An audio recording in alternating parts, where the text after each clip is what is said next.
Hey guys, tonight we're stepping back into the ruthless world of medieval courts, where being born noble didn't guarantee safety, but made you a target for poison, dagger, and deceit.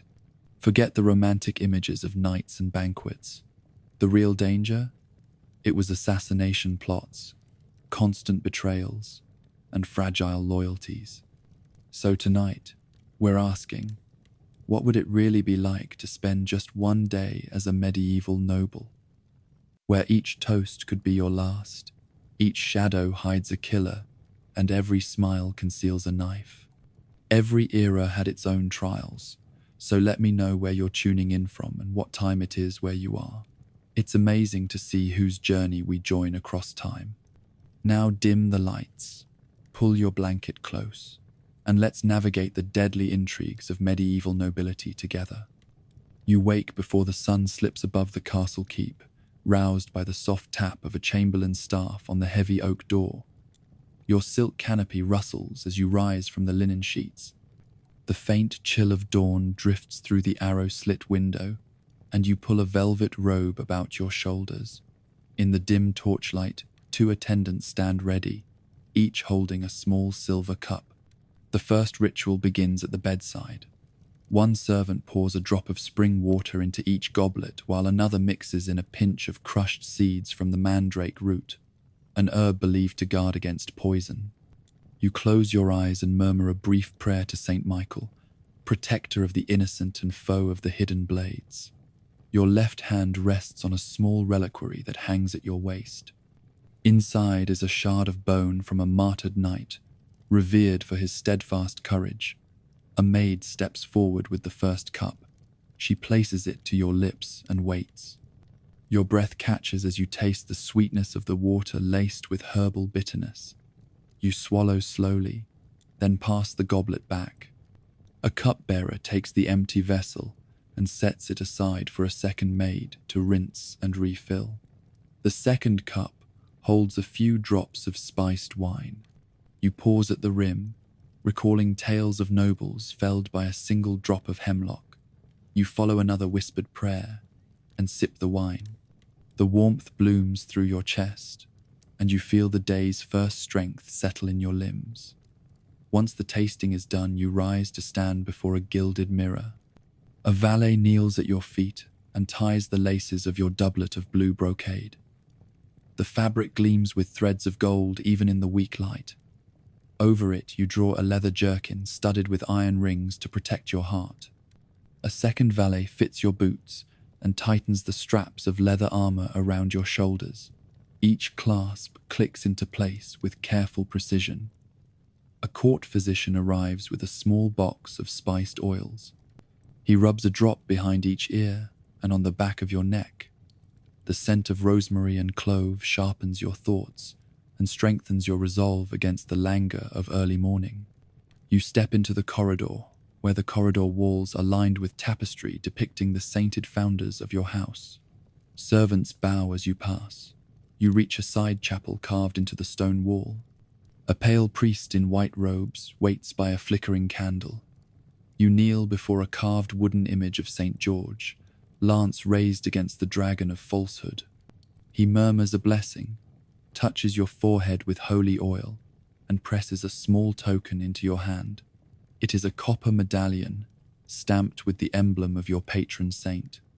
You clutch it against your chest, feeling its cool weight as a shield against the envy that lurks even in gilded courts. Beyond the chapel stands the audience hall, still dark except for torches by the throne. You step onto the raised dais and run your fingers over the carved lions at the throne base. You lift the seat cushion and stow your reliquary and medallion together in a small leather pouch. You slip it beneath a fold in your cotehardie, so it may rest close to your heart. Chamberlains file in carrying wooden boxes of fresh linen, scented gloves, and writing quills. One kneels and sets a clean shirt before you. Another offers soft gloves scented with bergamot and thyme. You slide the shirt over your head and slip into the gloves, flexing your fingers to test the fit. A secretary unrolls a fresh sheet of vellum and presents a goose quill smoothed to a fine point. You dip it in ink made from oak gall and iron salts. You inscribe your sign manual at the bottom of a summons for the council meeting at mid-morning. Outside the windows, the first rays of sunrise touch the highest battlements. You pause to look across the courtyard where knights prepare their war horses. Their mail gleams as they turn the beasts in the corner where straw covers the cobblestones. You know that any knight might plant a dagger in the shadows if he believed it served his liege or advanced his claim.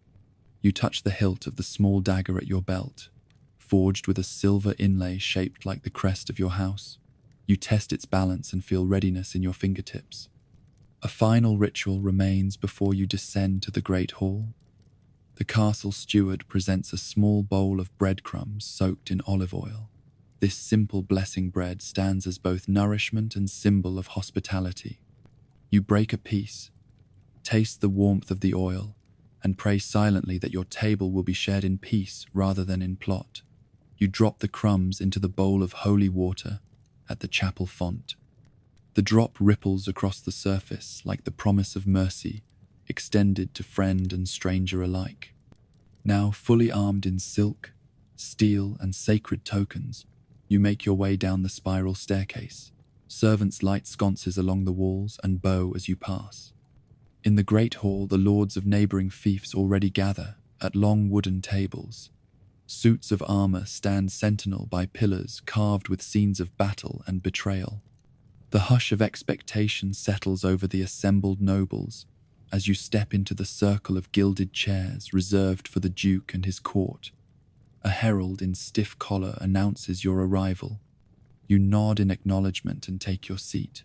The cold stone floor beneath your boots reminds you that comfort is fleeting here. The faces around the table are framed by furs of the north and velvets from the eastern trade. Each lord watches you with eyes that measure alliance and ambition in equal measure.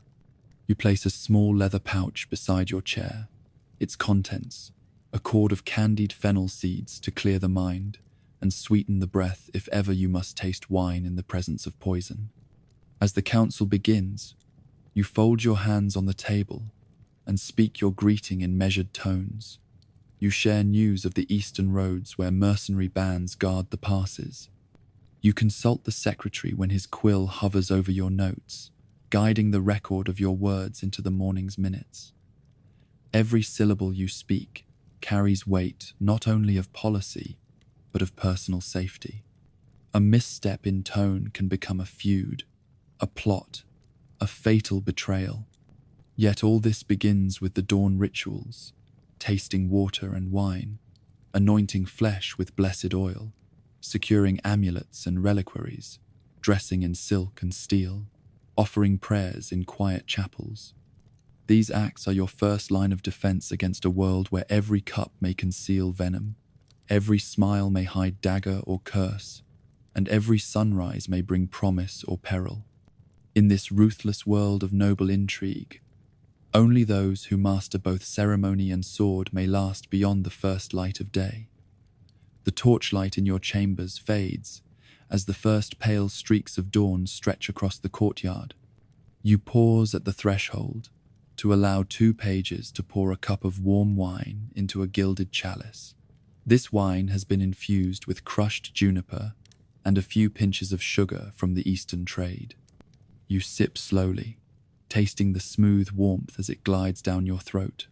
It is meant to settle the stomach and sharpen the senses before the day's challenges. You step into the dressing room where your personal tailor awaits beside a chest overflowing with folded silks and fine wool tunics. Without a word, he selects a dark blue gambeson lined with fine linen. The padded layers offer a measure of protection without the weight of full armor. You slip one arm then the other through the loose sleeves and gather the front flaps into place. A valet steps forward to fasten the laces at your side. Each knot is drawn tight and then eased just enough to allow breathing and movement in council. Next comes the jerkin of leather dyed to match the gambeson. It fits snugly across your chest and shoulders. You step aside so the valet may adjust the waist belt and slide in the small dagger whose jeweled pommel you raised in the last tournament. It is both weapon and symbol of your station. You test the balance of the blade at your hip and feel its reassuring weight before settling the belt in its proper place. Your boots await at the foot of the bed. They have been polished with beeswax and scented with oils so that they bear no trace of last night's journey along wet roads. You step into them and feel the supple leather mold to your feet. A cabin boy kneels and ties the straps, looping them around your ankles and shins, then knotting them in a tidy bow at the side. You pause at the mirrored wall to study your reflection. Your hair has been neatly combed and tied at the nape of your neck with a ribbon of deep crimson. A small cloth of gold thread is pinned above your left shoulder, the badge of your house. You raise an eyebrow at your own image and recall last evening's feasts where the laughter carried long into the night. Now the corridors will demand sober counsel and keen wit. At the door, your steward stands with a leather satchel containing scrolls and letters of request. He presents you with a summons from the bishop, seeking aid for the new infirmary he will build. You break the wax seal and scan the writing by candlelight. You nod and hand the scroll to your secretary, who notes the promise of a donation in tomorrow's ledger. To refuse the church would be folly. To aid it shows your piety and secures your reputation among the clergy. You descend the stone steps into the great hall. The tiled floor is still cool beneath your boots. Torches burn at intervals along the walls, casting tall shadows between frescoes of ancestral heroes. The Lord Chamberlain greets you with a curt bow and guides you to a small table laden with jars of honeysuckle jam and plates of fine cheese. A cook stands at the end stirring a kettle of porridge thickened with oats and barley. A footman offers you a spoon. You taste the porridge and note the subtle sweetness of honey drizzled over it. You add a few berries from a silver dish and lift the bowl to your lips. The warmth eases your fatigue from the early hour. You take care to leave each eaten garnish on the side of the plate, mindful that even breakfast is a stage on which men of your rank are judged. At the table near the far wall, you glimpse two councillors embroiled in hushed debate.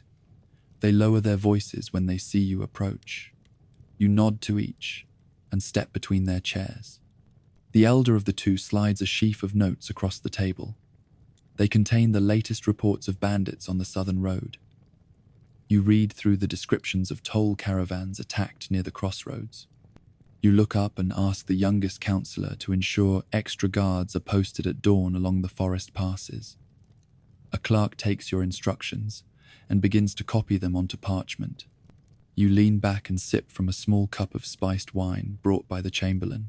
The furnace in the far corner crackles with new logs, chasing away the last chill of night. The bustle of servants and officers grows louder as more nobles arrive for audience. When the hall doors open, you step aside to receive them. A lady from the neighbouring county offers you a freshly penned letter sealed with her personal seal. She asks for safe passage for pilgrims travelling under her banner. You accept the letter and command your steward to arrange an escort of 10 mounted men at first light. Soon the chamberlain summons you to the dais. You stand before the assembly of lords, ladies, knights and clerics. The banners of every house hang from the beams above you in a riot of colours and heraldic devices. You sense the weight of expectation pressing on your shoulders as you begin your speech. You speak of the coming season's needs, the river's ebb and flow, the church's demands and the dangers on the roads. Your voice echoes in the vaulted hall.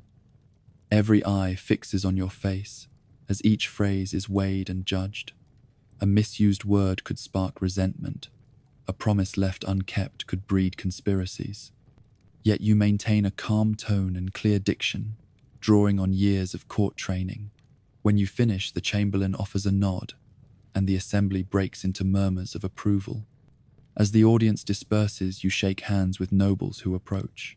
You accept a cup of mulled cider from a chilly night and thank him for his presence. You receive word from the castellan that the castle gates will open this morning to a visiting bishop. You make a discreet note to welcome him personally at the entrance. At the end of the dais, your steward reminds you that midday prayers in the chapel will begin soon. You bow your head in silent contemplation, and sniff the faint scent of incense carried on a breeze from the prayers already in progress. You guide your steps toward the side chamber where your personal confessor awaits. He has the habit of jotting down your thoughts on moral duties and the care of your soul, even as the world demands cunning and firmness. You pause at the chapel door and take a final deep breath. The morning light filters through stained glass in patterns of ruby and sapphire. You cross yourself and whisper a prayer before entering. The chapel's stillness fills you with a sense of purpose and humility. You kneel at a simple wooden pew, resting one hand on the carved lion's head that marks your family's devotion. For a moment, you let the hush of the sacred space diffuse your guard. You close your eyes and feel the lingering scent of frankincense from the altar, the echo of mass in the vaulted arches, the gentle pulse of candlelight. You recall the dangers you have faced, the plots discovered by a half-heard whisper in the corridor, the careful testing of wine by a trusted cupbearer, the subtle signs of betrayal in a single curt bow.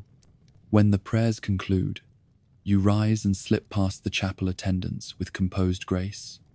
You feel the strength of your faith woven into your morning rituals, from the first sip of herb-laced water to the whispered benedictions that set your soul at rest before the day's labors of intrigue and governance begin anew.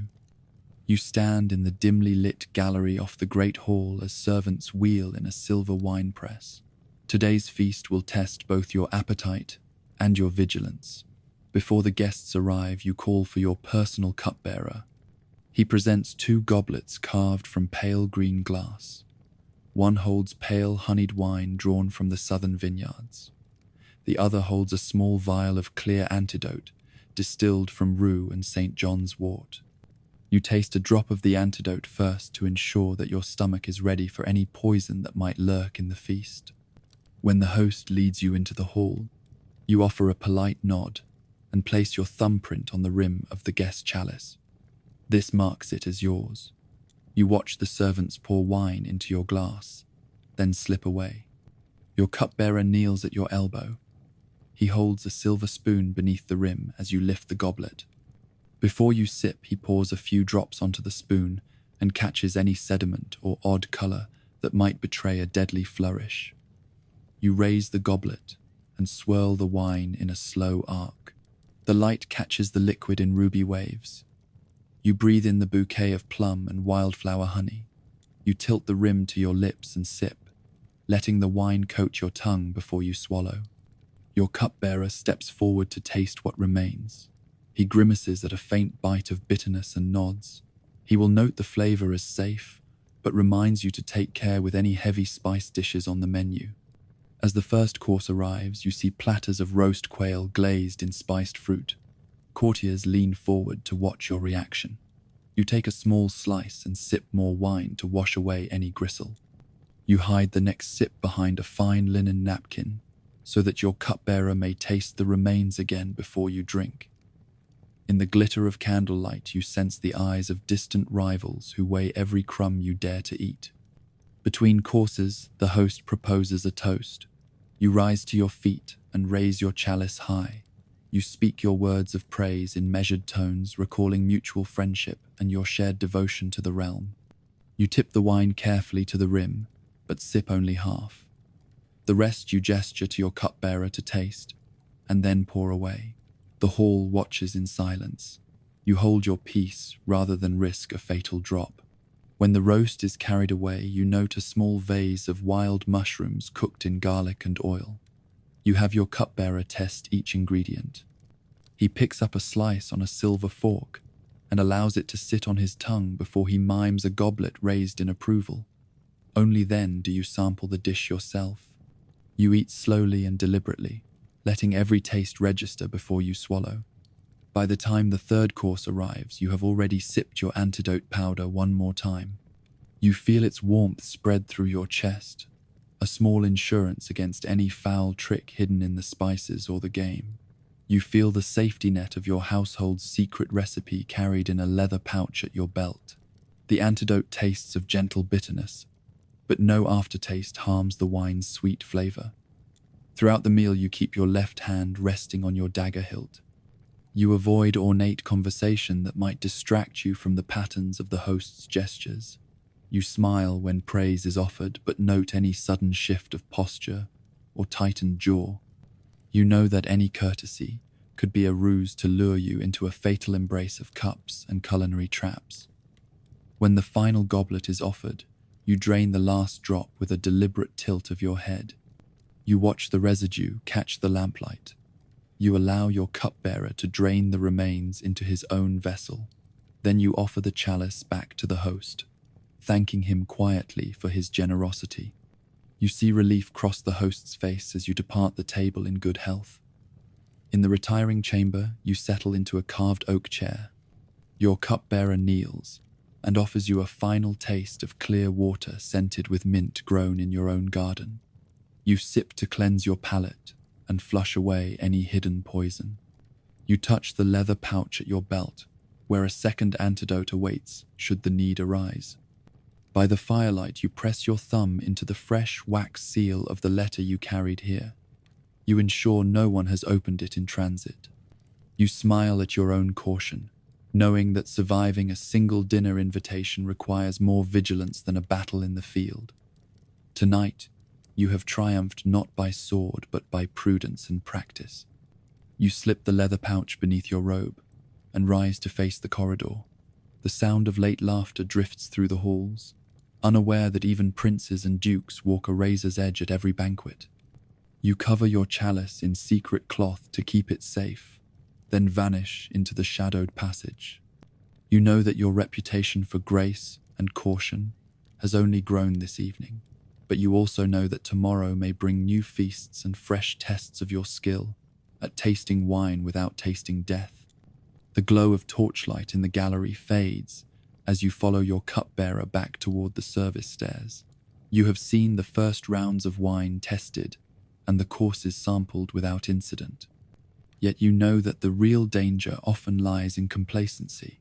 Now you turn your attention to the host's second table, where exotic vintages from the southern duchy await.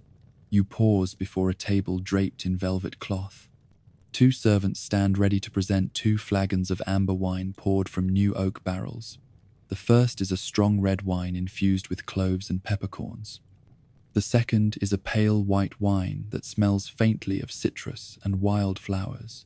You lift the clean cloth laid beside the flagons and run your finger across the surface to see if any dampness or residue betrays poison. The cloth feels dry and cool under your fingertip. You signal to your cupbearer, who steps forward and fills your chalice to just below the rim. You rest the stem on the table and lean close. With careful eyes, you examine the wine for any cloudiness or odd specks. The red wine gleams like molten garnet, and the white sparkles like morning dew. You nod once, and turn your gaze toward the lord seated nearby who watches with polite interest. Before lifting the goblet, you extend the chalice toward your cupbearer to catch any drips. He lets a single drop fall onto a small dish of powdered natron. If poison is present, it will bubble or change color. You watch the powder carefully and see only a faint ripple from the water. It passes the test. You touch your fingertips to your lips, then lift the glass in a slow arc. You tilt the rim to your mouth and take a measured sip. The warmth of cloves and pepper expands in your chest. You savor the rich depth of the red vintage, but swallow slowly. You hand the chalice back and your cupbearer follows with greater care. He tastes from the same glass to confirm the wine remains safe. You breathe out in relief when he gives a subtle nod. As you return to the small group waiting near the tapestry, you note a slight flicker on a scribe's face. You approach with the chalice still in hand and offer a quick sip for him to taste. He accepts and murmurs that he detects no trace of bitterness or oil. You rejoin your entourage and form a protective half-circle around the man who holds the chalice. Moments later, the host raises his own goblet and proposes a toast to the Queen's health. You hear the click of tankards and the murmur of nobles echoing your host's words. You raise your own goblet, but your lute whisper of caution reminds you to sip sparingly. You press your thumb against the chalice to note your seal, and take just enough to meet custom. The red wine pairs with the next course carried in by the servants. Fine pheasant roasted with figs, and honey glaze fills the air with a rich aroma. You reach for a small drumstick and use the tip to touch your teeth to metal fork. You serve yourself one morsel and taste each flavor before you chew. Your cupbearer stands ready with a spoon to test each spoonful of sauce before it drips from the bird to your plate. Between dishes, the host invites you to sample a small cup of spiced ale brewed with barley malt and thickened with honey. You glance at your cupbearer, who tests it in the same manner as the wine. You sip and taste the heavy sweetness, but swallow lightly. The strong brew warms your hands and prepares you for the harder drinking that the banquet demands. As the third course arrives, you find a small bowl of candied ginger and lemon peel carried before you.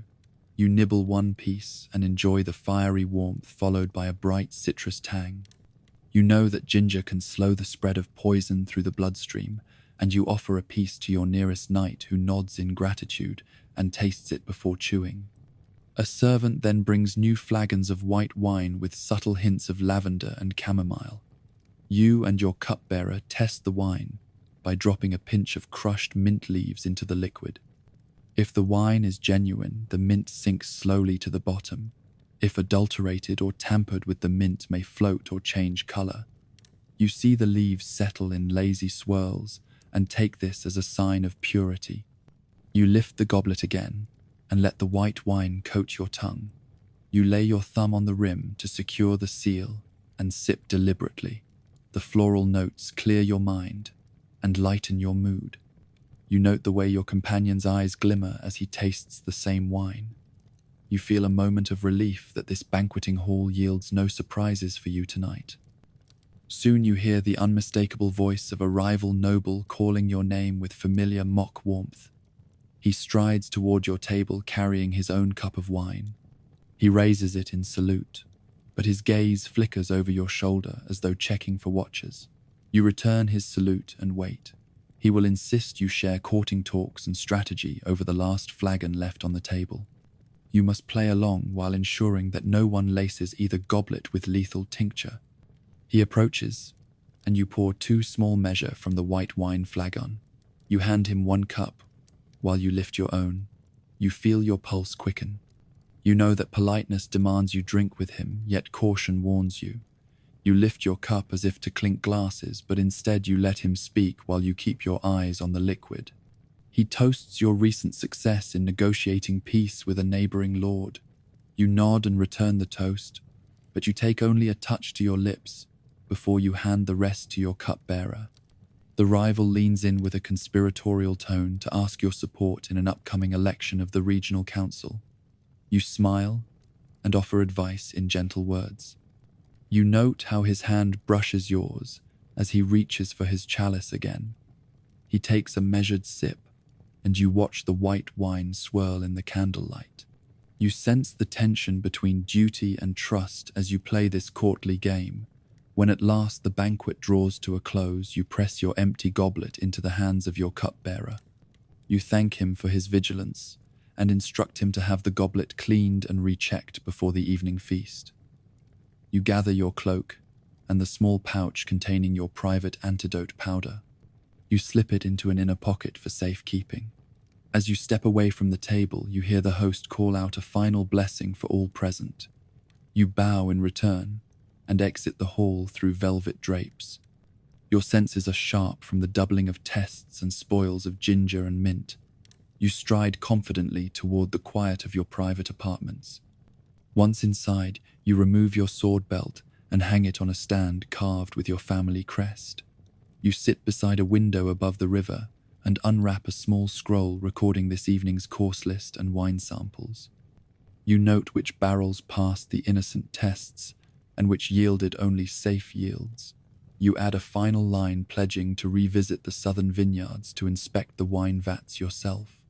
You rise to refill your own cup with spring water from a silver jug. You taste the clarity of the mountain spring mingled with cool mint you stir in from a small bowl. You let the water flush your palate and clear any lingering risk of arsenic or belladonna. At last you lay down upon a rich velvet settee. You close your eyes and feel the small pouch of antidote press gently against your side. You release a slow sigh of relief as the swirl of torch shadows dance across the ceiling above you. You know that surviving a feast is not mere luck but careful ritual and unwavering vigilance in every sip. You drift towards sleep with a final thought that tomorrow's luncheon will demand the same care, and that in this world of poisoned wells and hidden plots, only those who master the art of tasting wine without tasting death may truly count themselves safe. The great hall's torches gutter out one by one as the last guest departs. You stand by the tall oaken door and watch the guards lock each iron bolt. Their heavy keys clink rhythmically as they raise and lower them in the silent corridor. You step forward to press your palm against the cold wood, feeling the pattern of knots beneath the surface. Beyond these doors lies safety and slumber, yet you know that true refuge often lies in passages hidden beneath tapestry and behind carved panels. You beckon your chamberlain to light a slender candle and set it upon the console table. Its pale glow flickers across the polished floor and casts long shadows against the wall. The chamberlain lowers his voice to remind you that the lady-in-waiting has closed all visible doors. He points toward the carved panel beside the window, where a small lever juts from the stonework. He waits for your command. You retreat a few paces, then return to the panel.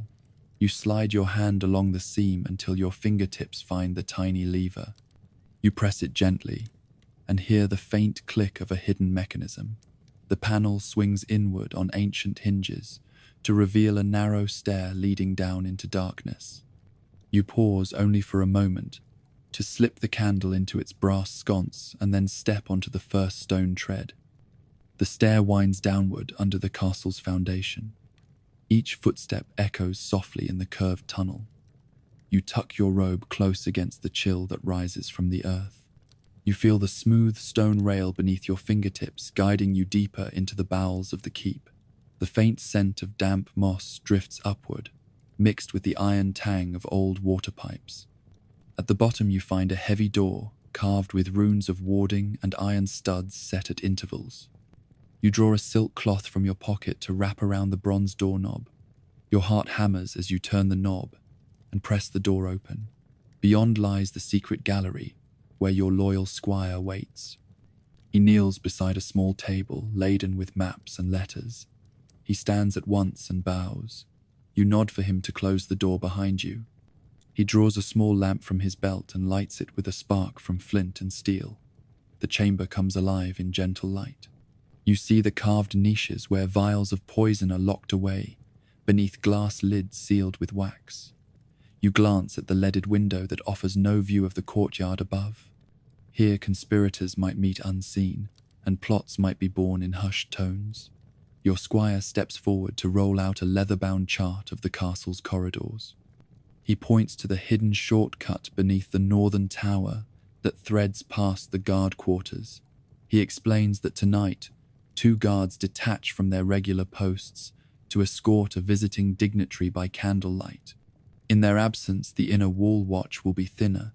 You lean closer to study the chart. You notice a small black dot beside the guest chamber on the opposite side of the keep. The dot marks a hidden trapdoor, concealed under the woven rug in the anteroom. You trace the route in your mind. You will pass the guest chamber door and slip through the trapdoor before anyone notices you have left. Your squire stops you before you depart. He kneels to retrieve a small bundle of iron wires bound together with silk thread. He reminds you to carry these to lift the trapdoor latch and to have enough length to secure it once you have climbed through. He tucks the wires into your sleeve and hands you a dagger of fine steel. The handle is bound in leather and set with a single onyx stone. You slide it into your belt beneath your gambeson. You rise and take the lamp from your squire. The flame dances against the low ceiling as you make your way back to the spiral stair. He follows at a respectful distance, ready to keep watch or retreat to spread false word of your fate. You re-enter the stair, pause to close the door behind you, and feel the click of the warding rune seal into place. At the top of the stair, you find the tapestry drawn across the corridor. You draw it aside and slip through. You leave no trace of your passage, but feel the cool air of the deserted corridor embrace you. You hold the lamp high enough to see the way. The corridor runs straight for 8 paces, then turns sharply right toward the guest chamber. You glance at the heavy wooden door to your left, which leads to the Lord's private study. You ignore it. Your target lies beyond the guest chamber. A flicker of torchlight spills from beneath the guest door. You pause to steady your breath and slip a leather glove over your left hand. You test the doorknob and find it locked. You slide the silk cloth from your belt and wrap it around the knob before turning. The door opens with a soft click. You step inside and see the guest sleeping behind the hearth. He lies on a low pallet strewn with blankets. A single torch stands in an iron sconce and casts a pool of light around him. You edge around the hearth to the rug at the foot of his pallet. You press the leather wires against the floor and find the trapdoor rings concealed in the carpet weave. You pull gently. The trapdoor rises to reveal a narrow shaft leading downward. You slip through, candle held high. The shaft is just wide enough for you to crouch. You descend a few rungs of iron steps set into the stone wall. You emerge into a small antechamber hidden behind the main corridor near the northern tower. The sound of distant laughter drifts faintly through the walls. You climb the last rung, careful not to dislodge any tools or make any noise. You stand in the secret chamber, leafed with old charcoal drawings and shelf niches, carved by a long-dead steward. You recognize the place as a secret way to move unseen from one wing of the castle to another. You push aside a narrow plank and reveal a second door sealed with an iron clasp. You insert your dagger at the edge, twist to lift the clasp, and slide the door open an inch. A faint flicker of torchlight greets you. You slip through and pull the door closed behind you. You emerge onto the gallery that runs above the banquet hall.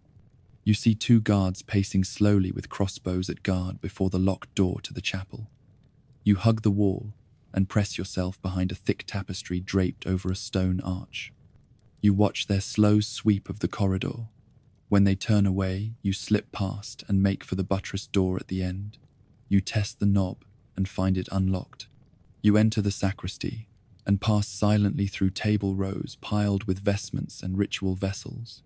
You find the door to the Lord's bedchamber and press your ear to the wood. You hear only the soft sigh of sleeping embers in the fireplace. You fit the doorknob with your silk cloth and turn. The door opens. You step across the threshold and stand before the bed.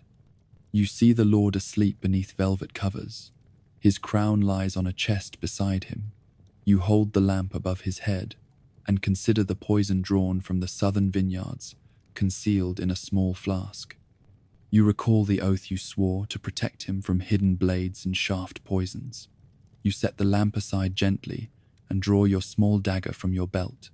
You slip it between the mattress and the bed frame and test the tension on its blade. You pause to look at the sleeping noble. He breathes slowly. You wonder if tonight the true threat lies not in poison, but in a traitor's dagger. You slip the dagger from its scabbard and plant it silently into the silk of the bedposts. You step back and let the door close behind you. Your footfall is barely a whisper on the polished floor. You slip down the gallery, through the secret door, up the shaft, and through the trapdoor. You reset the trap latch with the wires from your sleeve and close the rug above it. You slip the tapestry into place and descend the secret stair to your chambers. You return the lamp to its sconce and hide the dagger in your desk drawer. You press the small silver chalice from the wine tasting onto the sideboard to remind you of the night's vigilance. You extinguish the candle, kneel by your bed, and whisper a final prayer of thanks to Saint Michael, the heavenly protector. Your chamber door remains securely bolted. Beneath your pillow you place a leather pouch of antidote and a spare vial of oil steeped in rue. You know that even in darkness your most powerful safeguard is readiness combined with caution. You lie down in silence and listen to the distant echoes of the castle sleeping. You know that in the world of noble intrigue it takes more than steel and silk to survive the knives that lurk in the dark. The torchlight in the gallery fades as you slip from the banquet hall and descend the service stairs. You pass the first guard at the archway and spare him a curt nod. His armor softly rattles as he turns to secure the great door behind you. You step into the corridor where the tapestries hang thick against the stone walls. Their woven scenes of heroic deeds conceal secret hooks and hidden panels. You pause before one such tapestry, run your palm over its folds, and find the tiny lever set into the woodwork. With a gentle push, the panel swings inward to reveal a narrow stair. You pause, only to pull the tapestry back into place before you step into the gloom. Each tread of the spiral staircase echoes beneath your boots. The air grows cooler and tinged with moss and aged mortar. Your fingertip brushes the iron rail embedded in the wall. You test each step to make sure the stone is solid and does not betray your passage. At the bottom, a heavy door carved with warding runes stands between you and the secret gallery. You wrap your fingers in a silk cloth and turn the bronze knob. The door opens without a sound. You step into the hidden chamber and set the lamp upon a low table.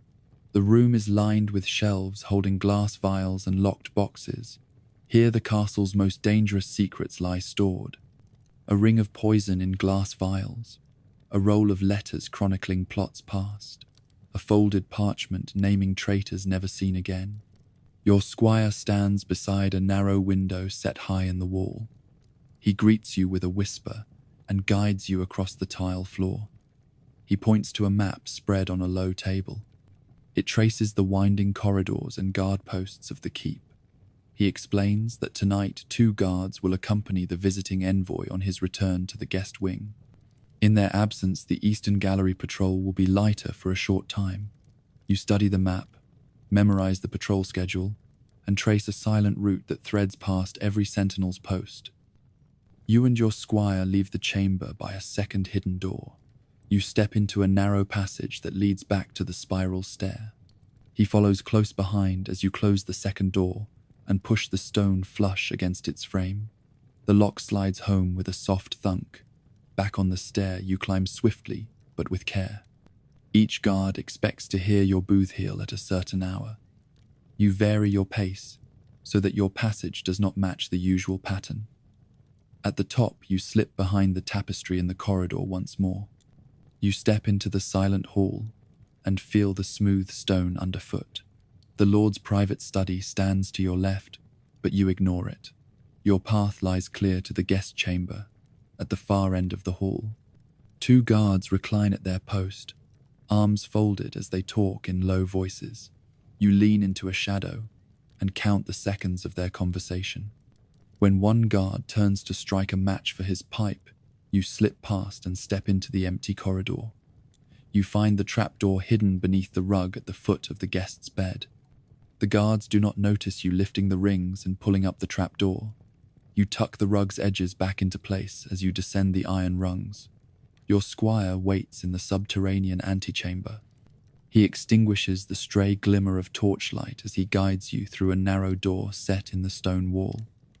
Beyond it lies the secret gallery above the banquet hall. Here a lone guard stands, crossbow at the ready. He hums a snatch of a drinking song as he listens for intruders. You press yourself against a pillar and let him pass before you slip past his station. You move along the wall, walk above the rafters, careful to tread only on the thick timbers that will not creak. You feel the current of air from the arrow slits and hear the distant rhythm of nighttime drills in the courtyard below. You pause at a secondary access door and press your ear to hear the voices inside. You catch 2 voices in earnest debate about a land dispute at the southern border. You push the door open and slip through, crossing a miniature chapel filled with scented candles. You close the door behind you. You pass rows of statues in carved niches and step into the servants' corridor at the back of the great hall. Here you find another guard, sword across his lap as he crouches by a brazier. He stirs the coals and whistles softly. You step into the shadow of a tapestry depicting a saintly warrior. You wait until he turns the brazier with a poker, then slip past him and follow the narrow corridor to your own private stair. At the top, you step into your bedchamber. A lamp on the sideboard glows in welcome. Your valet kneels to remove your armor and stands with sword and dagger in his hand. You hand him the dagger you used to secure the trap door, and he tucks it away.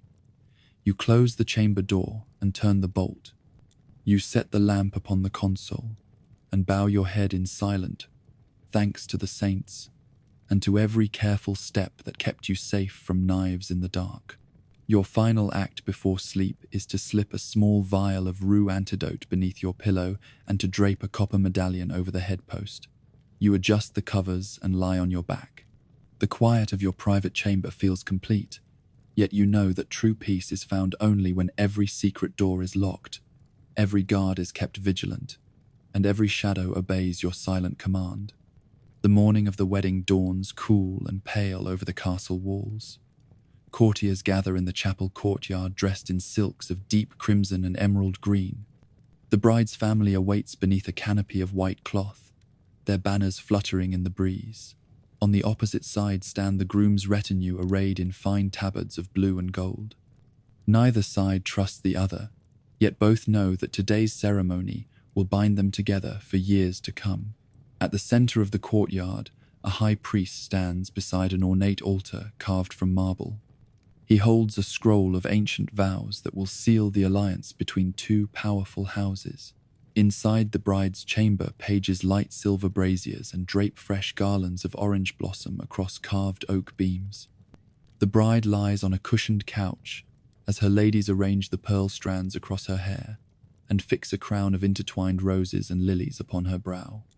Each flower is a promise of beauty and fidelity, yet each holds the thorn of doubt. A gentle wind drifts through the open window, carrying the scent of jasmine and the distant clip-clop of horses' hooves. The bride's mother offers a morsel of sugared almonds and reminds her daughter that a single misstep in the vow can shift the balance of power between two realms. Meanwhile, the groom steps forward from his chamber with his advisors at his side. He wears a tunic of velvet trimmed with fur and a cloak fastened by a jeweled brooch bearing his family crest. He carries a silk purse filled with tokens of his promise, dowry coins and rings set with garnets and sapphires. A clerk reads aloud the inventory of gifts he presents to his bride's family. Each gift is weighed and marked by the castle notary. The gold alone would feed a small village for a season. Yet, even as the clerk calls out, figures a spy master in the shadows takes careful note of who watches the procession with envy or resentment. At the chapel altar, the priest intones the ancient words of partnership and protection. The bride and groom face each other, holding hands above the scroll. They speak their vows in measured tones, repeating sacred passages that promise loyalty, land, and heirs. Their voices echo beneath the arched ceiling carved with angels and saints.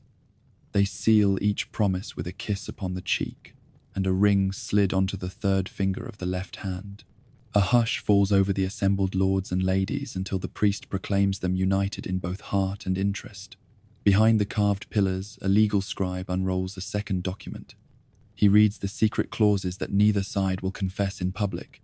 These clauses grant trading rights to the groom's merchants and assign contested borderlands to the bride's family in the event of her widowhood. A slight tremor runs through the groom's face when he hears the clause, allowing his wife the guardianship of the eastern estates if he dies without a male heir. He offers a curt nod, yet knows he must find a way to produce that heir, or risk ceding all he holds dear. In the crowd, quietly observing from the gallery, a network of informants reports every gesture.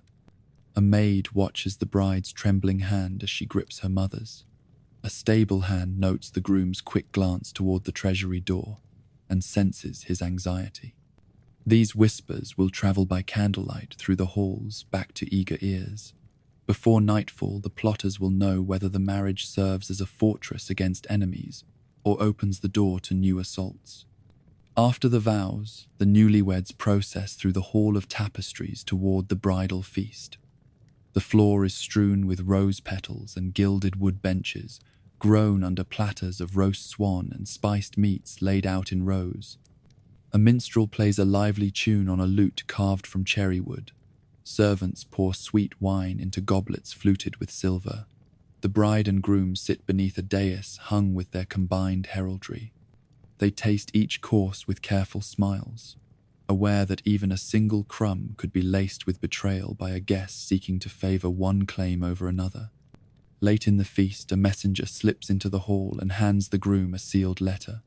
He breaks the wax with a gloved hand and reads by torchlight. His brow darkens as he learns that one of his new father-in-law's advisors has secretly allied with his greatest rival. He sets the letter aside as though it burns his hand. The bride notices and asks what news has brought such shadow to his eyes. He offers only a brief word, that delivery of troops will be delayed until the next moon. She forces a smile and pours more wine into his cup to hide her own alarm. As the feast winds down, the couple retreats to the bridal suite for their first night as allies. They pass through a side door into a bedchamber draped in silk that shimmers like water. A canopy bed stands at the center, its velvet curtains tied with cords of gold thread. Candles flicker on brass sconces, hollowing out shadows that dance across the painted ceiling. They stand for a moment in silence, the bride's hand on the hilt of a hidden dagger sewn into her sash, the groom's palm resting on the hidden pouch of herb antidotes pinned beneath his tunic. He speaks the final words of the ceremony beneath his breath and offers her a private gift, a delicate locket holding a portion of his own hair, entwined with a flower from the vineyard where they first met. She accepts with a nod and places in his palm a signet ring bearing her own family crest. It is both a promise and a statement of independence. She drapes the ring on his finger and reminds him that the true union will require more than rings and vows. It will demand trust and vigilance in equal measure. In the groom's private study, the air is thick with candle smoke and parchment. He pours himself a measure of spiced wine and rests the goblet on a carved walnut desk. A herald enters carrying letters sealed with the insignia of distant courts. The groom breaks the seals one by one. He reads news of his father's failing health and a rival noble's sudden claim on his lands. He draws a deep breath and calls for his chamberlain to assemble the council. Even as husband and wife, their separate commands echo through the halls like twin hammers ringing on steel. The bride descends to the great hall where the guests recline at long tables. Servants place platters of game and trays of sweetmeats before each cluster of lords. The bride greets each with a curt nod and a few measured words. She accepts their gifts of silk and silver, while scanning their faces for any sign of shifting allegiance. A craftsman presents a tapestry of her family crest. She thanks him warmly and orders it hung between the banners of her new house, proclaiming her arrival and staking her claim on the walls of power. The groom emerges from the council chamber and strides toward the chapel courtyard. His knights fall in behind him, their armor gleaming in the daylight. He pauses at the foot of the steps and breathes in the cold air. He feels responsibility weighing on his shoulders like a second cloak. He greets the bishop who will bless the morning mass before the feast resumes. The bishop places a hand on his shoulder and whispers encouragement. The groom nods and lets the moment pass into ritual without betraying the worry in his eyes. In the chapel, the priest intones a mass that fills the vaulted arches with chant. The bride joins her groom at the altar, their hands clasped above a single chalice of wine. They drink as one, the wine a potent symbol of unity and compromise. Their eyes meet briefly over the rim. Each sees in the other the promise of alliance and the flicker of danger. A single drop of spiced wine kisses the brass chalice, then vanishes. They retreat from the altar with measured steps, each bent on learning whether the other can be trusted beyond vows spoken beneath sacred symbols. After Mass, the guests return to the hall for the midday banquet. Tables groan beneath reservoirs of roast venison, honey cakes, and candied figs.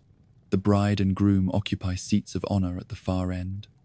They taste each dish with careful moderation, ever mindful that poison might hide in the crust of bread or the glaze of roast. Their cupbearers stand at their elbows ready to test every goblet. A hush falls when a master of revels steps forward with a call for musicians. The bride forces a laugh and joins the applause, all the while watching the smallest twitch of her groom's expression for signs of deceit. As the feast winds down, you find the newlyweds slipping away from the tables. They meet in a secluded gallery hung with tapestries that muffle sound and shade them in twilight. The groom produces a small scroll folded 3 times. He hands it to the bride with a few whispered words. She unfolds it and glances at a map of borderlands shaded in red. He points to a narrow pass that must be held against rogue knights. She nods, understanding that their marriage has already become a strategy session as much as a bond of affection. They speak at low volume while the gallery remains empty. She produces a silver ring and slips it onto his finger. He gives her a small obsidian dagger carved with her family crest. They exchange promises of mutual defense and whispered oaths that they will reveal every secret in times of peril. Their faces are close enough that they can feel each other's breath and each other's resolve. In that moment, the alliance feels both solid and fragile, forged by necessity and held together by careful trust. Beyond the gallery door, a pair of guards patrol the corridor. Their boots echo as they pass. The bride peeks through the tapestry wall and sees them on the far side. She nods to her groom. He opens the tapestry and slips into the corridor, reaching the first guard just as he passes. He greets him by name and offers him a pouch of silver coins for loyalty. The guard bows and pockets the pouch. The groom returns to the bride with a nod, knowing that the guard's allegiance has just become another safeguard for their union. As afternoon fades to evening, the couple returns to the bridal suite for a final ceremony. A priest kneels beside a small wooden chest and leads them in the seal of rings rite.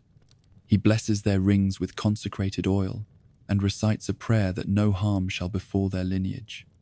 They place their rings in the chest and close the lid together.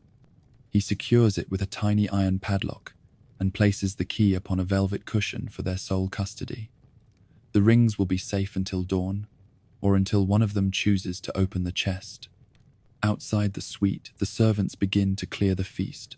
They remove golden platters and stack silver goblets in polished piles. The great hall empties and the torches burn low. The bride and groom step from the suite at last. They walk hand in hand through empty corridors lit only by moonlight. Their shadows trail behind them in long silhouettes on the stone floors. They pause at the chapel door and offer a final prayer to the saints whose icons glint above the altar. At the foot of the stairs, they part ways. He descends toward the council chamber where nightly duties await. She ascends to the tower chamber where she will oversee the guards and review the letters delivered in her absence.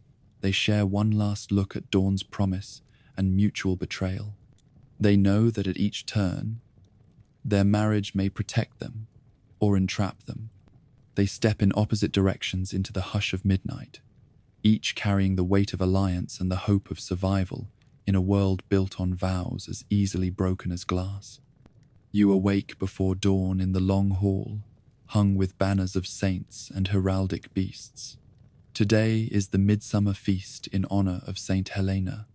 The entire county converges on the castle courtyard for a day of feasting, tournaments, and dance. You step from your solar in a gown of emerald velvet trimmed with pearls and carry a small fan of peacock feathers to cool yourself in the rising heat. Servants bow as you pass and carry trays of spiced wine to line the walls of the great hall. Outside, the drawbridge is lowered and merchants set up stalls of woven cloth and painted pottery. Knights in heraldic surcoats mount their horses for tilting matches. You pause to watch the trumpeters sound their silver calls. The trumpets echo off the stone towers and send a shiver of excitement through the gathering crowd. A crash of drums follows, and the trumpet notes rise again until you feel their vibration in your chest. As the sun climbs, you enter the great hall where trestle tables groan, beneath platters of roast venison and glazed boar. Servants pour goblets of claret and mead, while minstrels play melodies on lutes and fiddles. You take your seat between a cousin and a rival. You nod politely to both before accepting a goblet. Your cupbearer stands at your elbow to taste each new flagon first. He watches your expression closely for any flicker of distress. The high table seats you and other nobles on raised benches beneath arched windows stained red and gold. You drink sparingly from your goblet, letting your cupbearer drain the rest. A careless sip could carry the poison that has felled so many lords before you. You exchange pleasantries with your neighbors about the year's harvest and the peace with the Eastern Duchy. You choose your words with care, for gossip is a blade sharper than steel. When a minstrel begins a dance tune, you join a circle of ladies and knights. You lift the edge of your skirt and step lightly in time with the music. The air smells of honey cake and fresh hay strewn on the floor. Laughter rises as a jester cavorts in motley, juggling apples and cracking quips about courtly foibles. You laugh softly between measures, mindful that humor can slip into insult in an instant. At midday, the heralds call the crowds outside to the tilting ground. You walk across the courtyard beneath fluttering pennants and catch a glimpse of the king seated upon a dais. He raises his gold-tipped lance in salute to each knight as they charge. Spurs clang and hooves thunder on the packed earth. You feel the thrill of competition when a rider loses his stirrup and tumbles harmlessly into the straw. The crowd cheers, and the fallen knight bows before rising to remount. By late afternoon, you return to the hall for the main meal. Platters of fish baked in herbs and a pie of fruits glisten in candlelight, even though the sun still lingers low in the sky. You lean forward as a cupbearer offers a cup of spiced cider. You accept only a taste and slide the rest to your cupbearer. He nods approval and hands it back. You pass the cup to a visiting lord from the coastal shires. He raises his brow and murmurs thanks before he tastes the gleaming liquid. Between courses, a herald announces a contest of rhetorical skill. Each noble must stand and recite verse praising the patron saint. The first recitation is ornate and well met. You rise when your turn comes. You speak of the saint's miracles in clear, elegant phrases. You avoid lofty claims that might offend the clerics present. You hear polite applause and a few nods of approval. You step down and feel the flush of triumph as you resume your seat. As candles are lit and torches brought into the hall, the evening feast becomes a swirl of music and conversation. You engage in careful banter with a neighboring baron who asks about your daughter's betrothal. You offer a measured response and steer the conversation toward the spring markets instead of any sensitive family matter. You sense his respect grow as you display both courtesy and cunning. Suddenly, a servant stumbles and spills a goblet upon the embroidered cloth at the lord seated beside you. Wine soaks into the fabric. He stiffens and scowls. You stand at once to offer your own napkin to blot the stain. You speak soothing words. He accepts your help with a curt nod rather than a curse. A careless accident nearly sparked wrath. Your willingness to intervene is remembered when alliances falter at court. Late into the night, the feast stretches on, with trays of sweetmeats and dishes of candied ginger. You linger near the door for a breath of fresh air. You smell the rose petals cast upon the courtyard path and hear musicians tuning their instruments for a final dance. You step back into the hall and join a circle of knights and ladies whirling beneath the banners. As the hour grows late, the great doors are opened and a final horn blast signals the close of festivities. Courtiers slip away into the moonlit corridors. You accept a final cup of water from your cupbearer and return to your chambers. You pause at the threshold and look back on the empty tables. You sense the echoes of laughter and music lingering in the stones. You kneel before a small chapel doorway and offer a prayer of thanks that no danger befell you in this day of open celebration. You light a taper and place it in a brass holder carved with images of saints.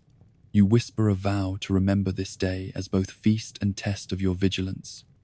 You feel the sweetness of honey wine and the weight of silk beneath your fingers. You return to your bed and slip beneath velvet covers embroidered with gold thread. You close your eyes to the memory of trumpets and jesters. You rest in the knowledge that you survived another feast and another festival in which a single careless word or a mislaid cup might have ended your lineage. Tomorrow the court will once again ring with both song and suspicion. You drift into sleep, wrapped in both luxury and the cold steel of caution. As the torches flare high, and the last echoes of lute melodies fade into the rafters, the guests spill from the great hall into the moonlit courtyard. Lanterns hang from olive trees, casting soft light over tables, still heavy with platters and emptied goblets. Servants move among the tables, gathering dishes, while nobles wander through the night air in clusters of laughter and hushed exchange. The scent of roast meat and sweet wine lingers as the crowd shifts from dining to revelry beneath a sky full of stars. You step from the hall wrapped in a cloak of midnight blue trimmed with silver thread.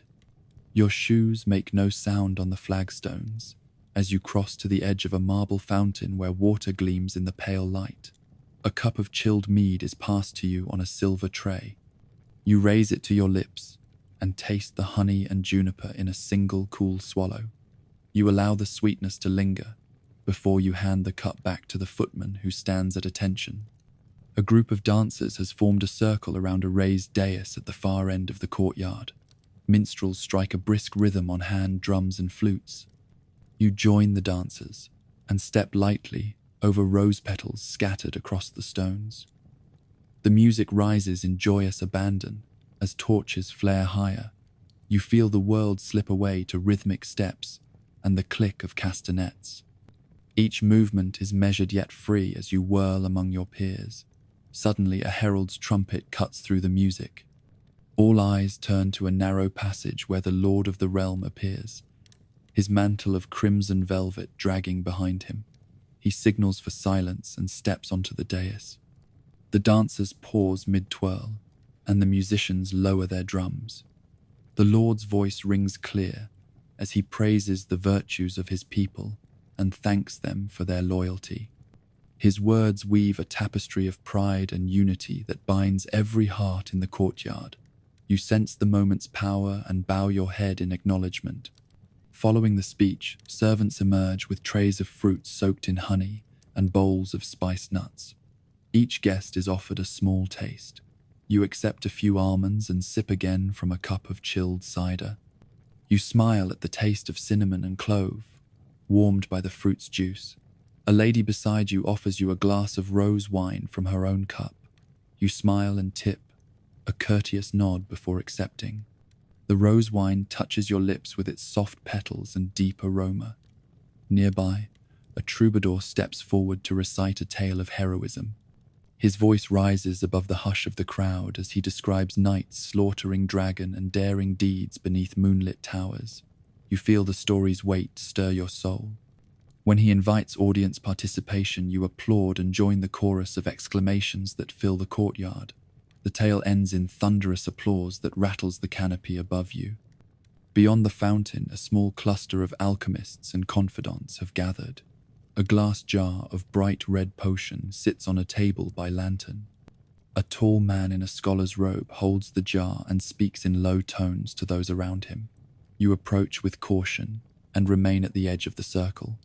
He addresses you by name and offers a taste of the potion as a gift.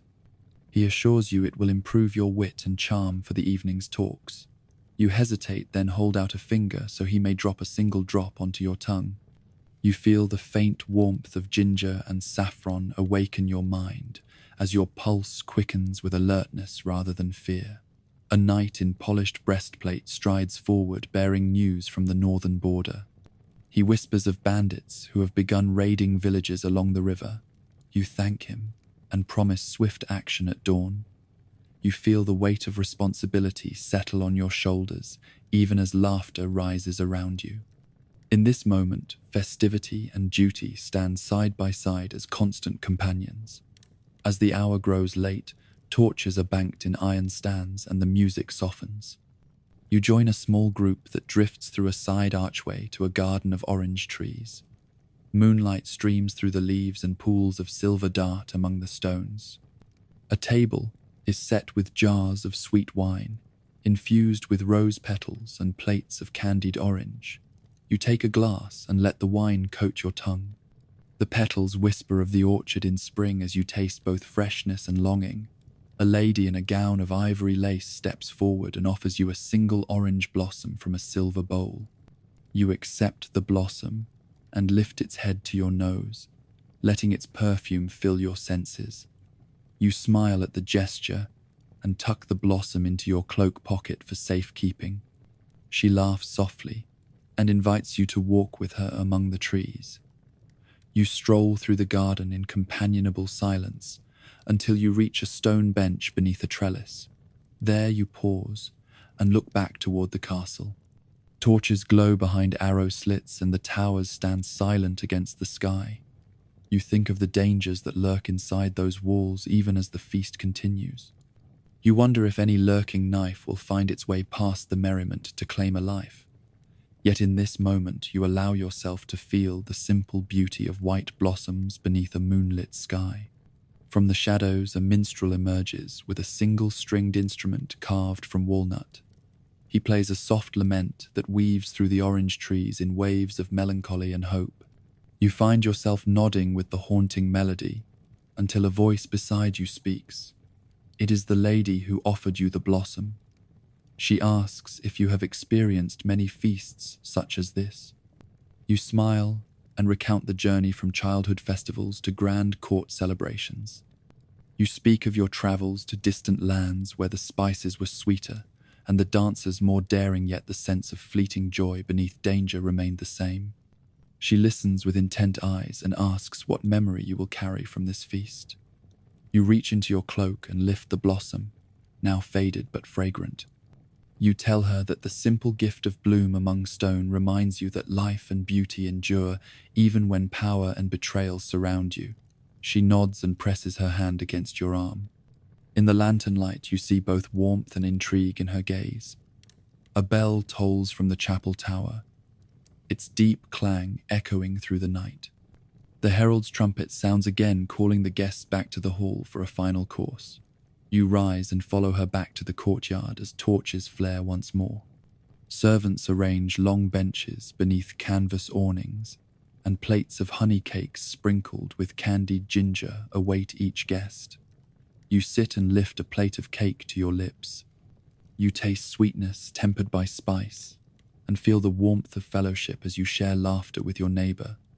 You raise a cup of rose-infused wine in farewell to the hosts, and offer a quiet prayer of thanks that you have survived another day without misstep. As the feast draws truly to a close, you rise again and step through the hall's arched doorway. The guests mingle in the courtyard until the torch flames gutter down to embers. You slip away with the lady who offered orange blossom. You walk beneath the battlements toward the quiet of the western gardens where fountains whisper and roses close for the night. There you make your parting bow. She presses your hand in hers and offers one last courtesy. You recall her laughter among the dancers and the quick intelligence in her eyes. You promise a letter at first light, and she nods before disappearing through a trellis of white jasmine. You return to the castle through the quiet corridors. Your cupbearer carries your discarded fan and bottle of sweet wine. You slip through the private door to your solar and close it softly behind you. You take the orange blossom from your pocket and lay it upon your desk beside a fresh sheet of parchment. You place the blossom in a small vase and light a single candle. As the flame dances, you plan the letters you will write in the morning to the hosts of the feast and to the distant courts whose envoys attended. You think of every face you saw, every whisper you heard, and every step you took among the tables, heavy with bounty and risk. Before you sleep, you bow your head in silent thanks for safety amid celebration. You whisper a vow to remember that the brightest feasts can hide the darkest snares. You slide the covers over your shoulders and close your eyes to the memory of torches, laughter, and carefully tasted wine beneath a sky full of stars. You awake before dawn in a quiet chamber beneath the castle's chapel tower. Thick curtains block the first light and swallow the torch glow. Tonight you must slip away and travel incognito through hostile lands. You step from the bed and cross the cold stone floor to a small wooden chest carved with your family crest. You lift the lid and find a cloak of rough wool in muddy brown. Beneath it lies a second garment of simple linen dyed the color of rye straw. You slip out of your velvet gown and step into the linen tunic. It is loose and coarse, but offers no hint of your rank when you pull the hood over your hair. At the door, your chamberlain waits with a small chest of provisions. He offers you a flask of water and a crust of rye bread wrapped in cloth. You nod without speaking and slip the bundle into the pocket of your cloak. He bows low and hands you a leather pouch stamped with the seal of a distant abbey. You know it contains safe conduct papers and a forged letter in a hand that none here will recognize. You take a final breath of the chanting priests drifting up through the stone floors and slip into the corridor. You pass beneath unlit sconces and the folded banners of your house until you reach the servants' stair. No knight or lady would dare this path.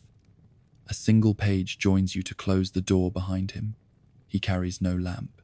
You follow his footsteps and feel each stone step guide you downward to the castle's unused postern door at the river level.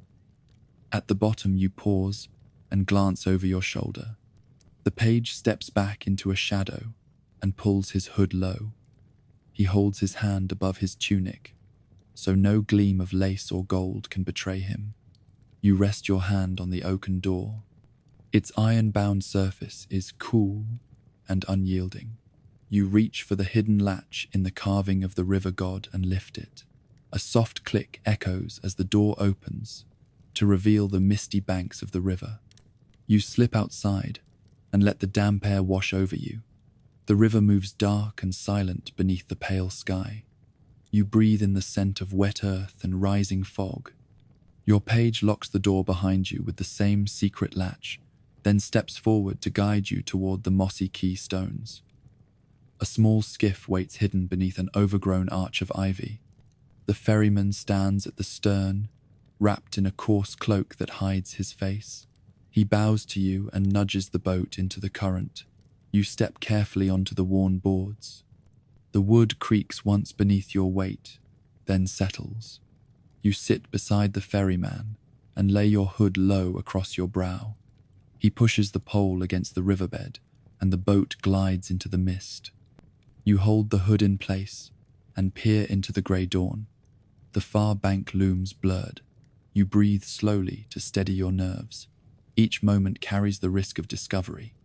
You taste the salt of the river water on your lips and feel the weight of the forged papers in your pocket. The boat drifts across the slow current. You allow yourself a moment to study the ferryman's gait and the shape of his shoulders. His cloak falls away from his sword belt just enough to see the hilt of an unmarked blade. You sense that he is as cautious as you. You nod with thanks when he pulls the pole and brings the boat to rest at a simple landing of packed earth. You step onto solid ground in a misty meadow. Tall reeds sway, and a flock of geese honks in the distance. You fold your cloak back to reveal the linen tunic beneath. Your page emerges with his own hood down. You adjust your tunic's waist cords and step away from the landing. You will need to look like a humble pilgrim or a wandering merchant. Ahead lies a road turning through fields of barley and oats.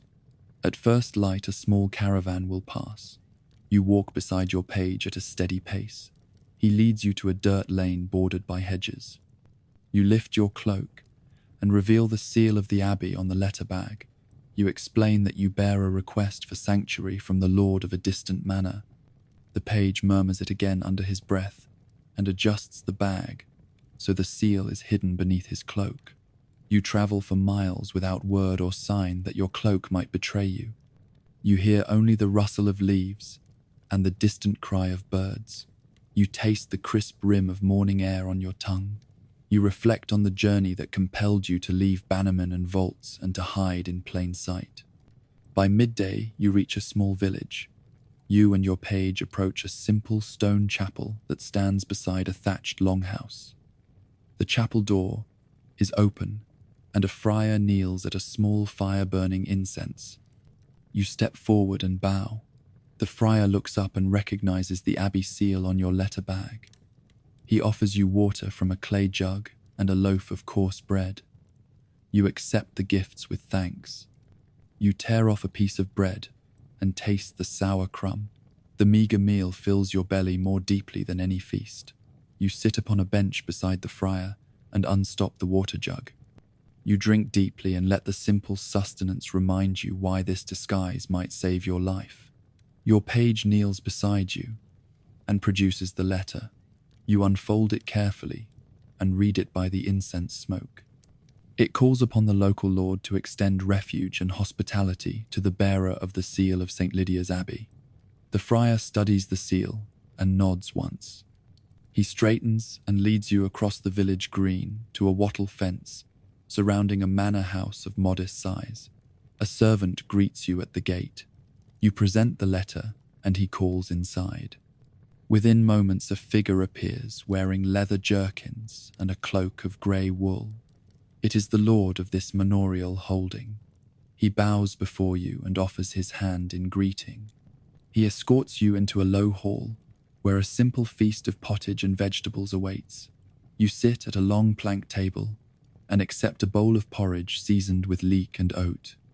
The meal warms you as you recount your tale of urgent need. You speak of the phantoms at court and the plots set in motion by jealous cousins. The Lord nods and offers you his word that no harm will befall you while you remain under his roof. You bow your head and thank him with a prayer for his welfare. As you dine, you remove the hood of your cloak. The linen tunic looks plain against the rough oak beams. No ring of gold at your finger or silk at your sleeves betrays noble birth. You speak in tones of quiet earnestness. You note the Lord's face in the flickering torchlight. He listens and nods in measured silence.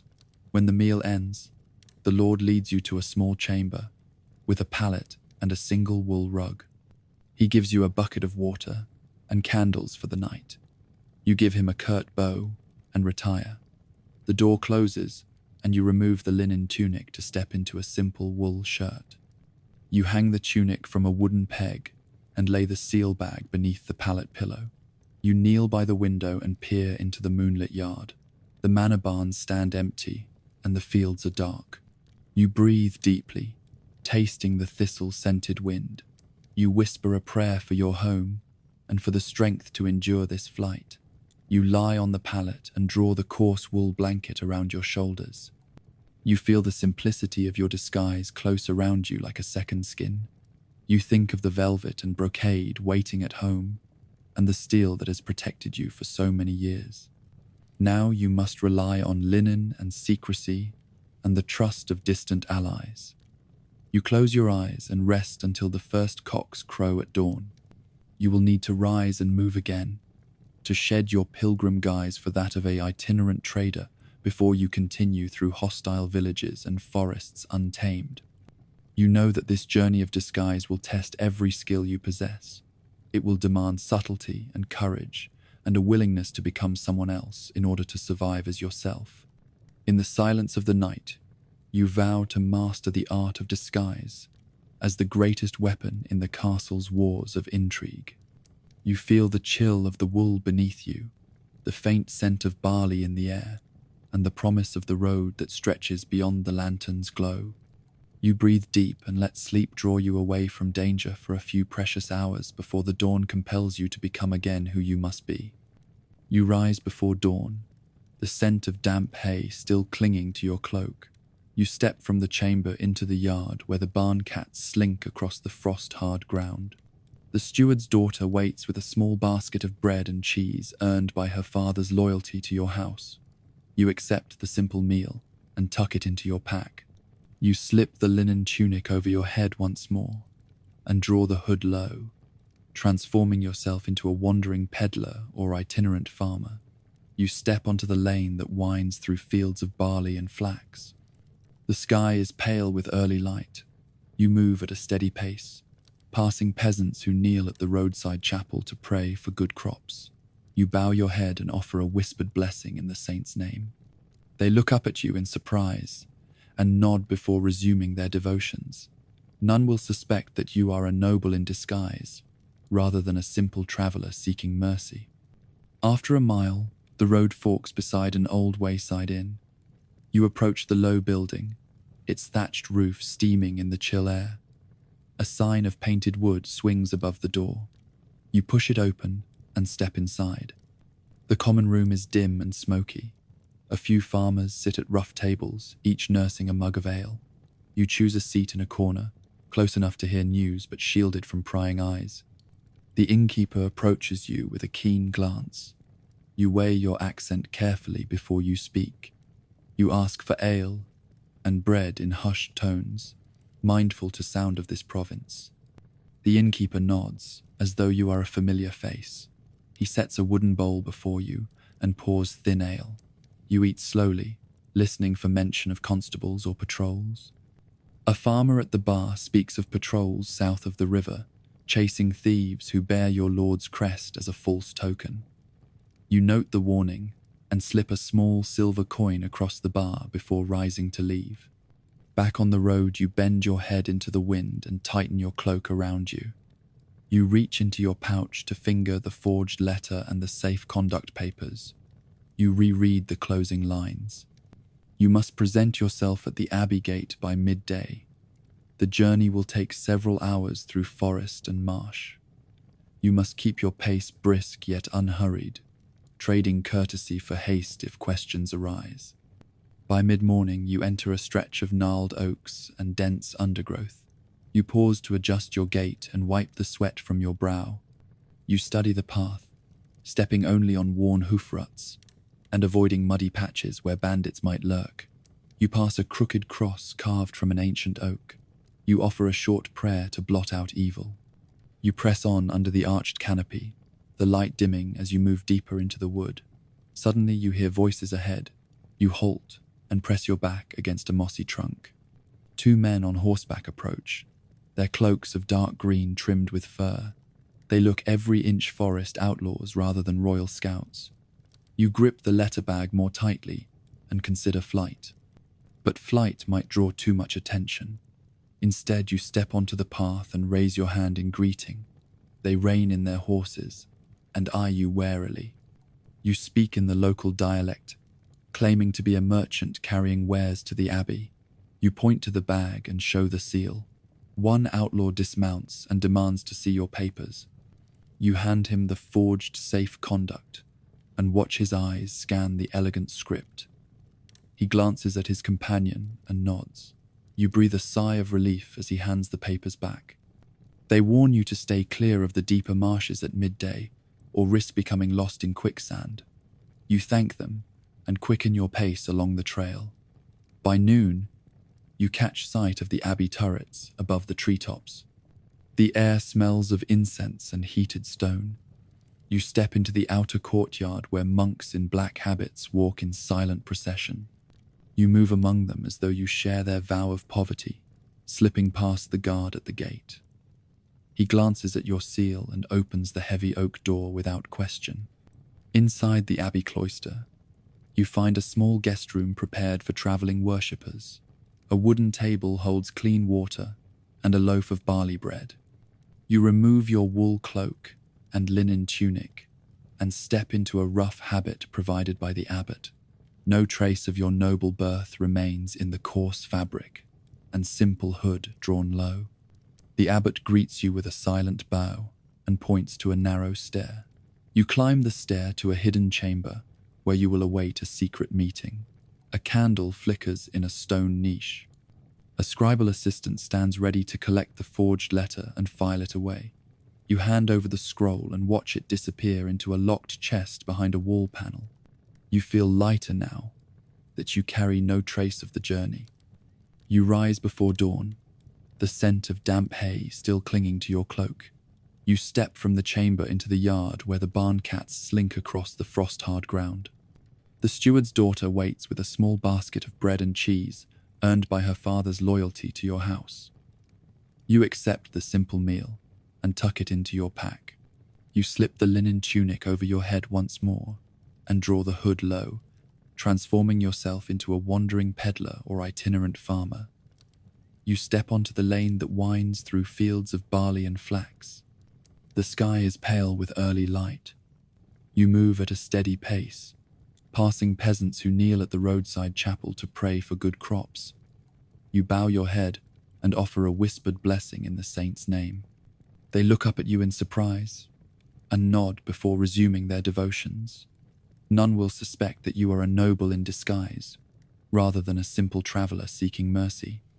After a mile, the road forks beside an old wayside inn. You approach the low building, its thatched roof steaming in the chill air. A sign of painted wood swings above the door.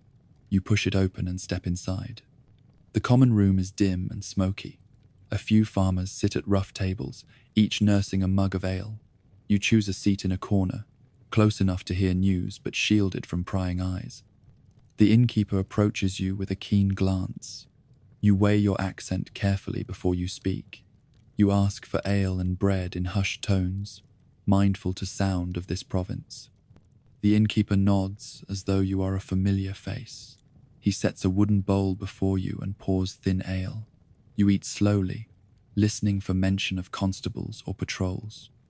A farmer at the bar speaks of patrols south of the river, chasing thieves who bear your lord's crest as a false token. You note the warning and slip a small silver coin across the bar before rising to leave. Back on the road, you bend your head into the wind and tighten your cloak around you. You reach into your pouch to finger the forged letter and the safe conduct papers. You reread the closing lines. You must present yourself at the Abbey Gate by midday.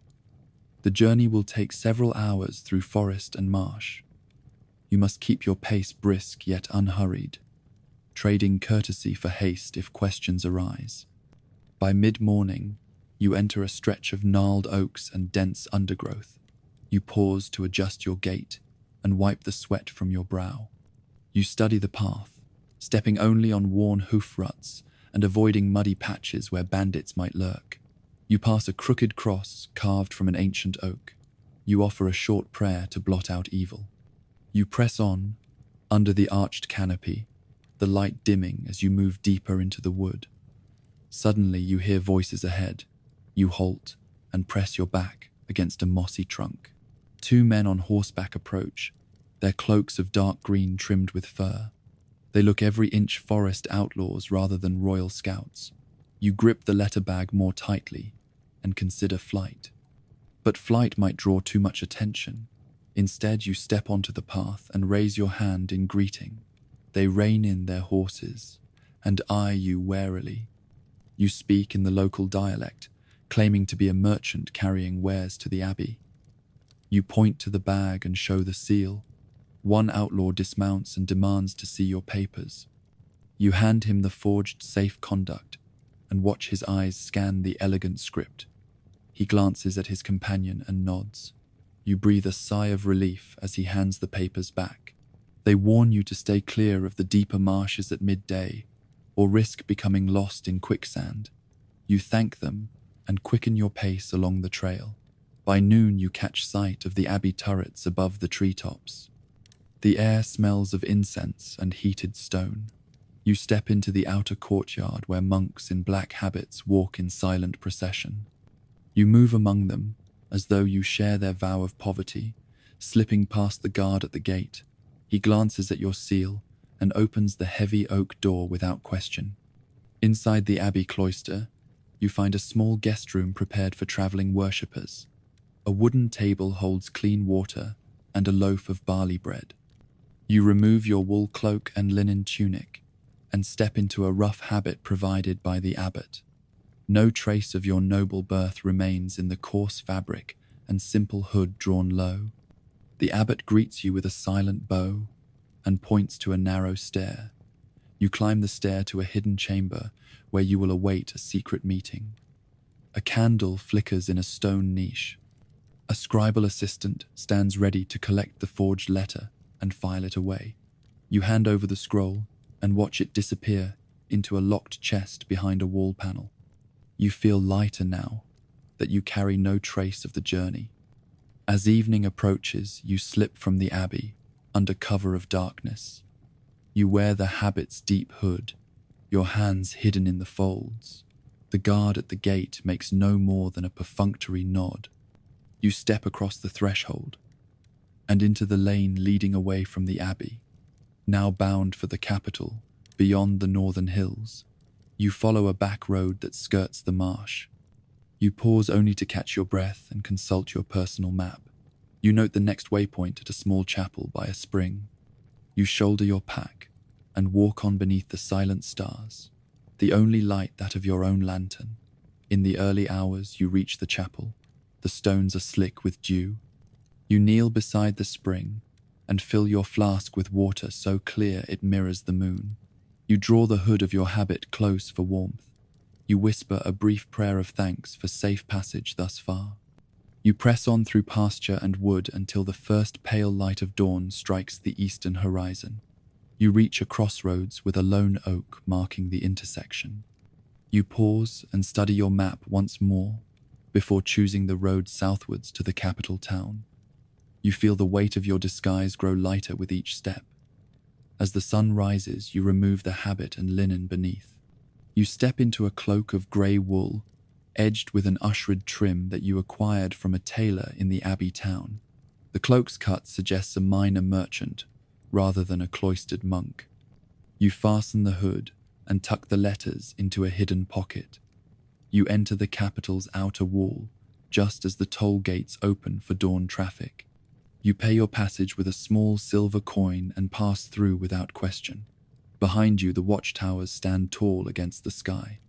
Before you stretches the bustling street where carts rattle over cobbles and merchants shout their wares. You merge with the crowd, slipping between baskets of fruit and barrels of salted fish. You breathe the scent of spice and leather. You feel the thrill of freedom, even as the next leg of your journey looms. You adjust your cloak one final time and step forward into the throng, a wandering peddler bound for the court, unknown and unseen, mastering the art of disguise in a world of hidden knives and open danger. You slip from the council chamber into a narrow side gallery dimly lit by a single lantern hanging from the wall. A chamberlain stands in the shadows and nods. He offers you a folded scrap of parchment, sealed with black wax. You break the seal with the blade of your dagger and unfold the paper. The lines of ink swirl in strange patterns that at first look like scribbles. Then you press the page to a blank sheet of vellum and hold it near the flickering flame. The hidden message emerges like writing in water. A few words appear calling for a midnight meeting at the old chapel by the river. The chapel stands abandoned on a bend of the river where no one dares to go after sunset. You approach it with only a torch and a single guard who will keep watch at a discreet distance. Inside the nave, the moonlight filters through broken stained glass and paints the floor in shards of green and blue. A figure in plain brown cloak kneels by the altar and slides back the hood. It is a trusted scribe from your household who has volunteered for this dangerous duty. He speaks only half a sentence before you both separate the shortcuts. He unrolls a second sheet of paper covered in tiny symbols. He glances at the river, then whispers the code. He has intercepted word of a looming plot to seize the eastern bridge at dawn. You take back the parchment and tuck it inside your cloak. The scribe bows his head and slips back into the darkness. You retrace your steps along the riverbank and deliver the news to your chamberlain. He studies the code for a moment, then orders you to prepare the guards. You wonder how many conspirators await your orders on the other side of the wall. Back in the private study, you study the latest reports from your network of watchmen and servants. Each report arrives by messenger at a different hour, so that no single courier can betray the entire network.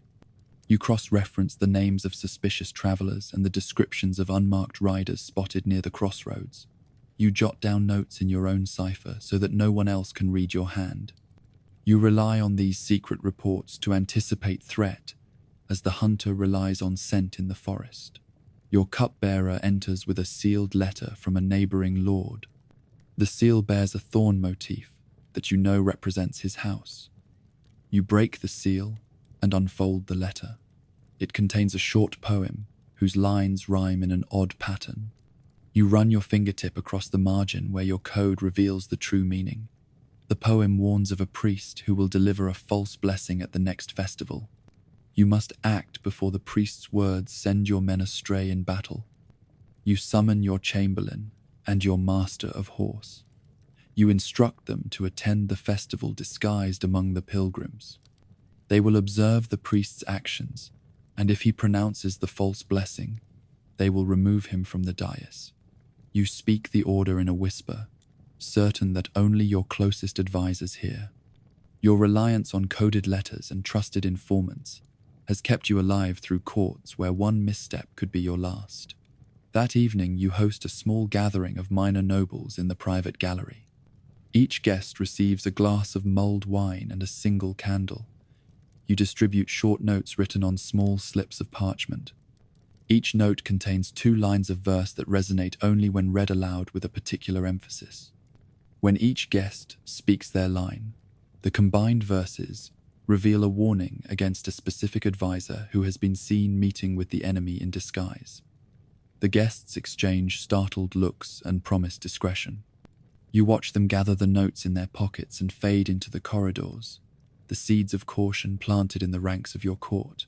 By midnight, you stand at your window overlooking the eastern walls. You recall the names of every informant who slipped you word of last week's brigand attack and the letter that saved your steward's life.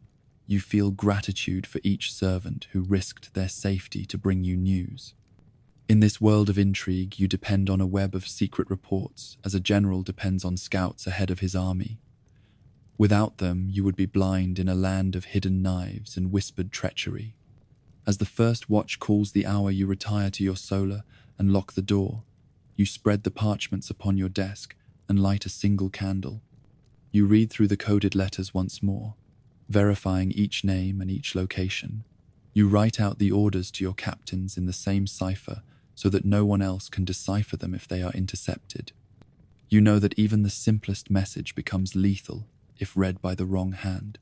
When you finally lay your head upon your pillow, you feel the weight of every whisper that has crossed your ear.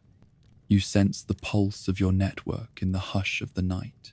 You whisper a silent vow to protect each informant and to repay their loyalty with justice and reward when the dawn breaks. You close your eyes and feel the secret reports settle in your mind, like stars scattered across a dark sky. You rest in the knowledge that your survival and the survival of your house depend not only on steel and silk, but on the quiet art of gathering truth in shadows. You awaken in the soft glow of dawn to the quiet chant of monks in the chapel below. You dress in your morning doublet and reach for the small reliquary that hangs from a silver chain at your neck. Inside the reliquary is a fragment of the true cross, a sliver of wood said to have been touched by Christ himself. You press it to your lips and murmur a brief prayer for protection against any blade or curse that might be raised against you today. Your steward arrives with a basin of holy water drawn from the abbey's consecrated spring. He kneels and dips a sprig of rosemary into the basin, then flicks droplets of water around the doorway.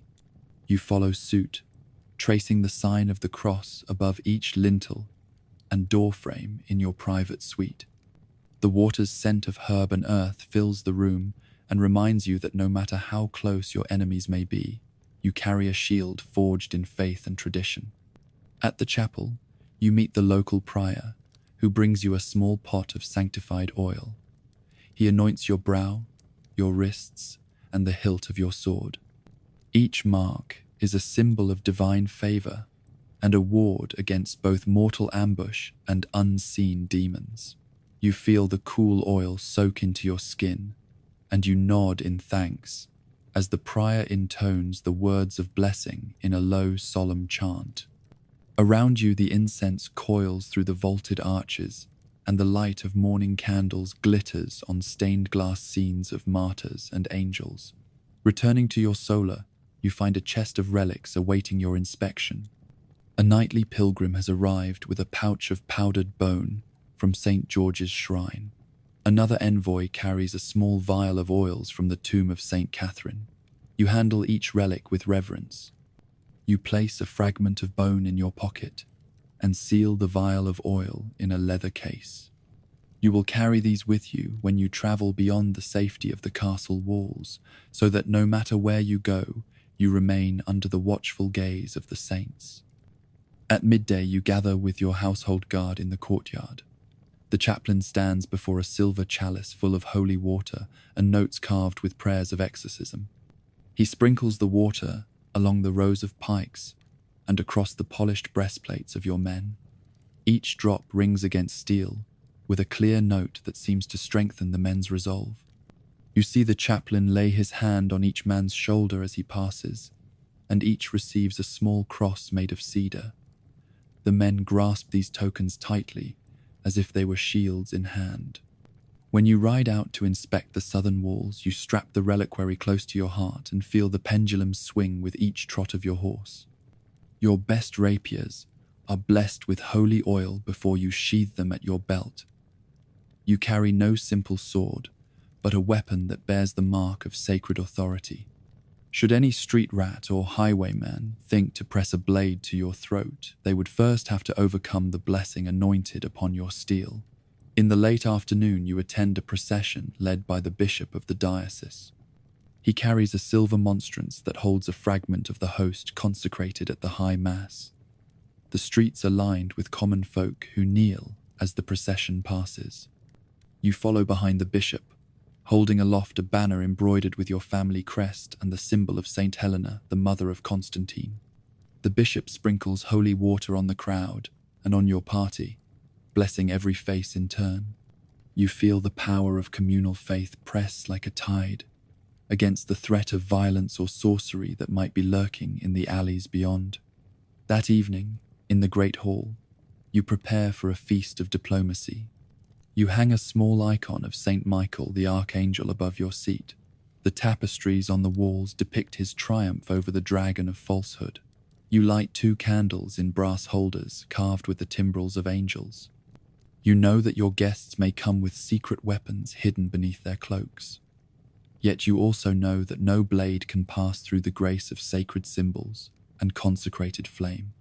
As your guests arrive, you offer each a cup of wine and a blessing of holy water beside 5 small silver bowls placed on the dais. You cross yourself and sprinkle a few drops of water into each bowl. The water's shimmer seems to catch in the torchlight like a promise of mercy, even as you speak words of welcome.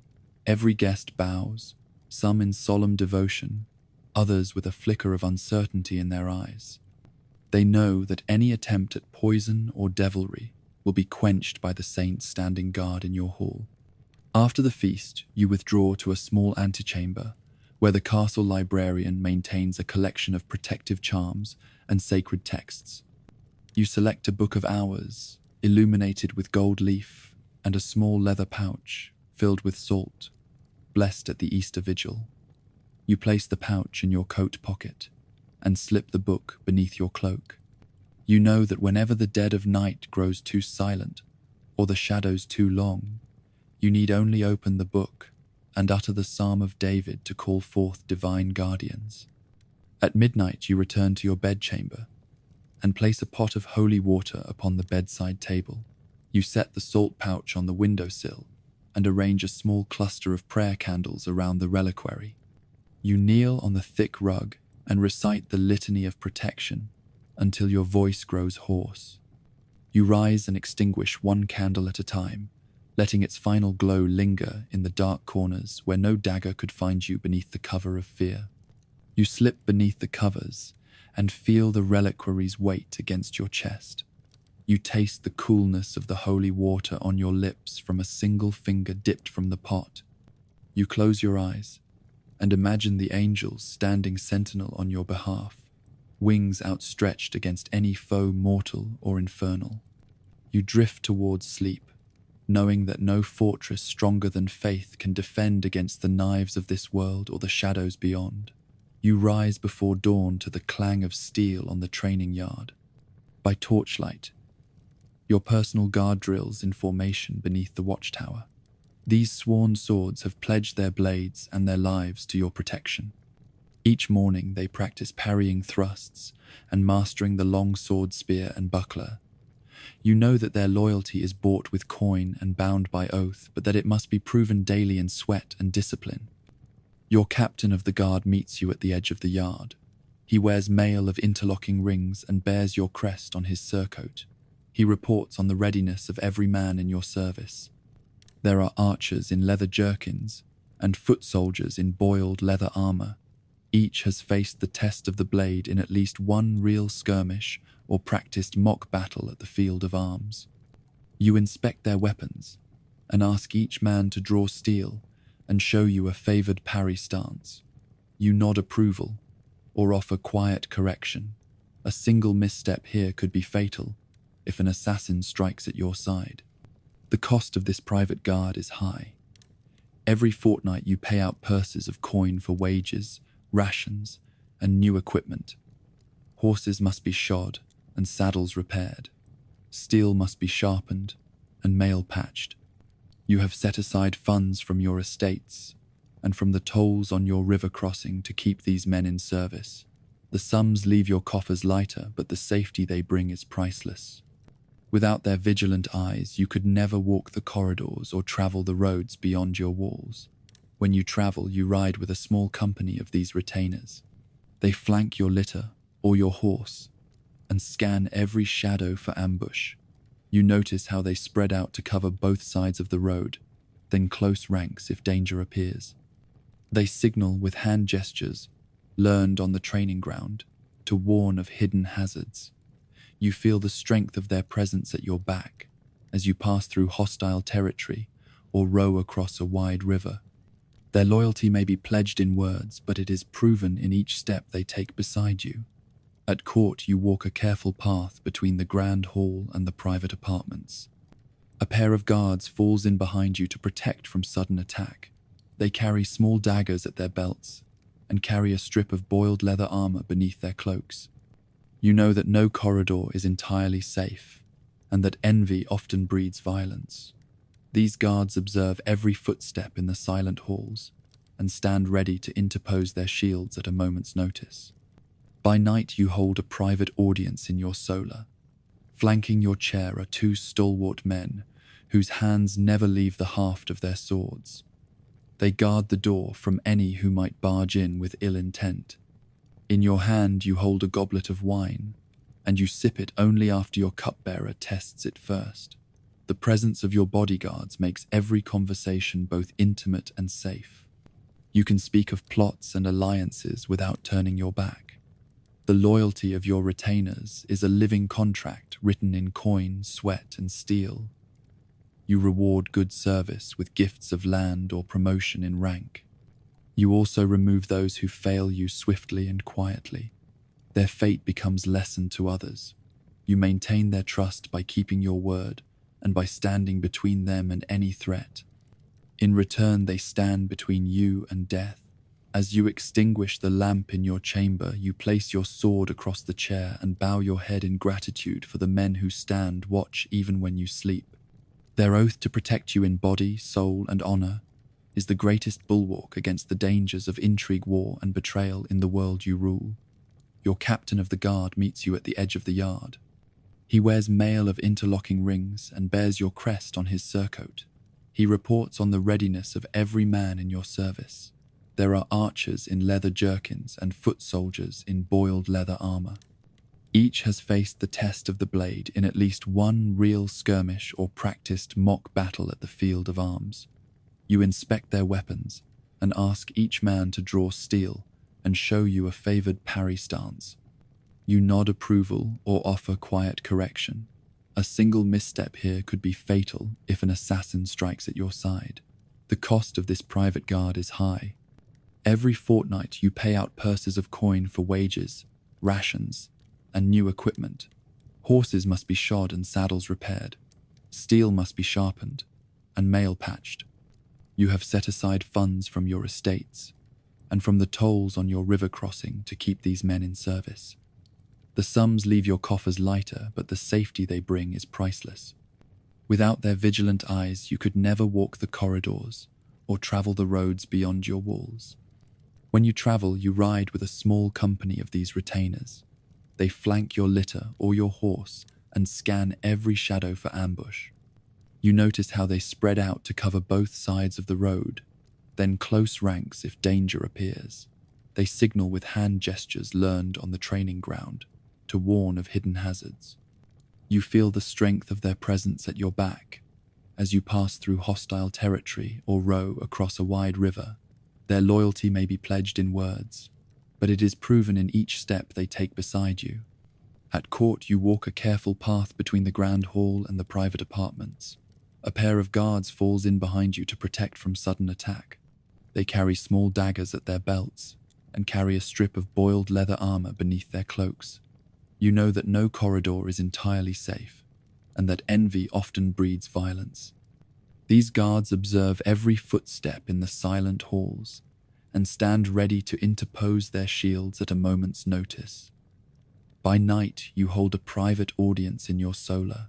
Flanking your chair are two stalwart men whose hands never leave the haft of their swords. They guard the door from any who might barge in with ill intent. In your hand, you hold a goblet of wine, and you sip it only after your cupbearer tests it first. The presence of your bodyguards makes every conversation both intimate and safe. You can speak of plots and alliances without turning your back. The loyalty of your retainers is a living contract written in coin, sweat, and steel. You reward good service with gifts of land or promotion in rank. You also remove those who fail you swiftly and quietly. Their fate becomes lesson to others. You maintain their trust by keeping your word and by standing between them and any threat. In return, they stand between you and death. As you extinguish the lamp in your chamber, you place your sword across the chair and bow your head in gratitude for the men who stand watch even when you sleep.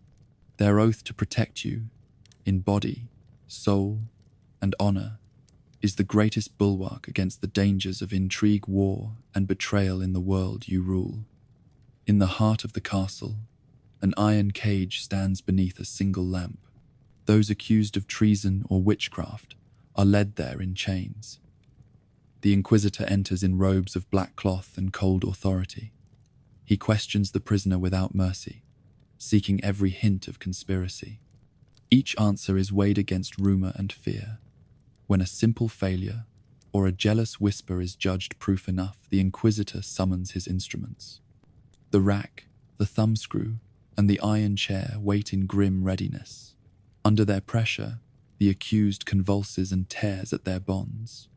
Pain drives confession, whether true or false. Names spill from trembling lips in a torrent. Fellow nobles, servants, and even family members are named as co-conspirators. The Inquisitor nods with grim satisfaction when names match his own suspicions. Court sessions follow the torture chamber. A panel of judges in solemn robes hears the coerced confession. No cross-examination is allowed, for the law has been twisted to serve the will of power. The fine line between justice and vengeance disappears in the flames of accusation. A single word from the accused suffices to condemn the innocent. Sentences are read from a parchment stained with ink and tears. The traitor is burned at the stake or hanged from the battlements to warn others.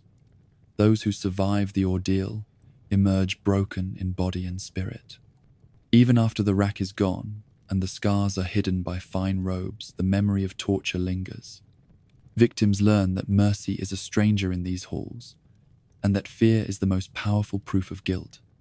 When the tide of court favor turns, the noble finds himself stripped of title and lands. A single accusation or a change in the monarch's mood forces him to flee under cover of night. He leaves behind his ancestral home, his banner, and the graves of his ancestors. With only a small retinue, he crosses the border into lands where no one knows his name. In foreign courts, he must beg for shelter as a destitute count without coin or claim. He adopts new clothes and speech to avoid recognition. He attends feasts at the table of distant princes and watches with envy as they bear the honors he once took for granted. Yet, Exile breeds resolve. He cultivates alliances with those who resent the king or who yearn for change. He offers his sword to foreign lords in exchange for gold and trained warriors. He learns their languages and studies their tactics. Each new friendship could become the foundation of a rebel force. Letters sealed in secret ciphers pass between his supporters at home and abroad. Rumors of his return grow like sparks in the dry wood of unrest. When a favorable moment arrives, perhaps a rebellion at the frontier or a new king on the throne, he returns. Under cover of darkness or in the ranks of hired mercenaries, he marches once more toward his birthplace. Peasants whisper of his vengeance, and defecting guards open the gates. He rides into the castle courtyard beneath a banner newly forged. His enemies tremble as he reclaims his seat at the high table. Exile has honed him into a cunning strategist and a fierce leader. He has learned that power can be lost in a heartbeat, and that only bold resolve can bring it back again. Imagine waking before dawn to a poisoned goblet at your bedside and a secret letter warning of betrayal at brunch. Every meal, every handshake, and every smile carries the risk of a hidden blade or a toxic draft. You would need to memorize countless codes for secret passages and recognize dozens of disguises in the court's shadowed corridors. A single misread glance could mark you for torture in the Inquisitor's chamber or exile beyond the border. Your mornings would begin with tasting 2 goblets of water and wine laced with herbal antidotes. You would dress in layers of silk and steel while praying over relics and anointing your sword with holy oil. Your day would unfold in council meetings crowded with spies and rival nobles who watch your every gesture for signs of weakness. You would have to speak carefully, balancing diplomacy against the threat of assassination by poison or assassin's dagger. At every feast, you would tax your wits as well as your stomach. You would observe hidden cupbearers and rely on your personal taster to guard against fatal temptations. You would train with swords and shields in the morning and consult informants and cryptic letters at night. The loyalty of your sworn swords would cost you vast sums in wages, arms, and horses. Yet even that guard could turn on you if a rival lord bribed them to betray your confidence. You would learn the art of disguise and live part of your life in borrowed robes and false papers. You would depend on relics, holy water, and secret oaths to ward off both mortal threats and rumors of witchcraft. You would navigate forced confessions under torture and plot comebacks from exile when fortune turned against you. In such a world, only those with iron nerve, endless cunning, and fierce resolve could endure a single sunrise, much less reign for a lifetime. You would not last a day as a medieval noble unless you mastered every blade and every whisper that held a kingdom together.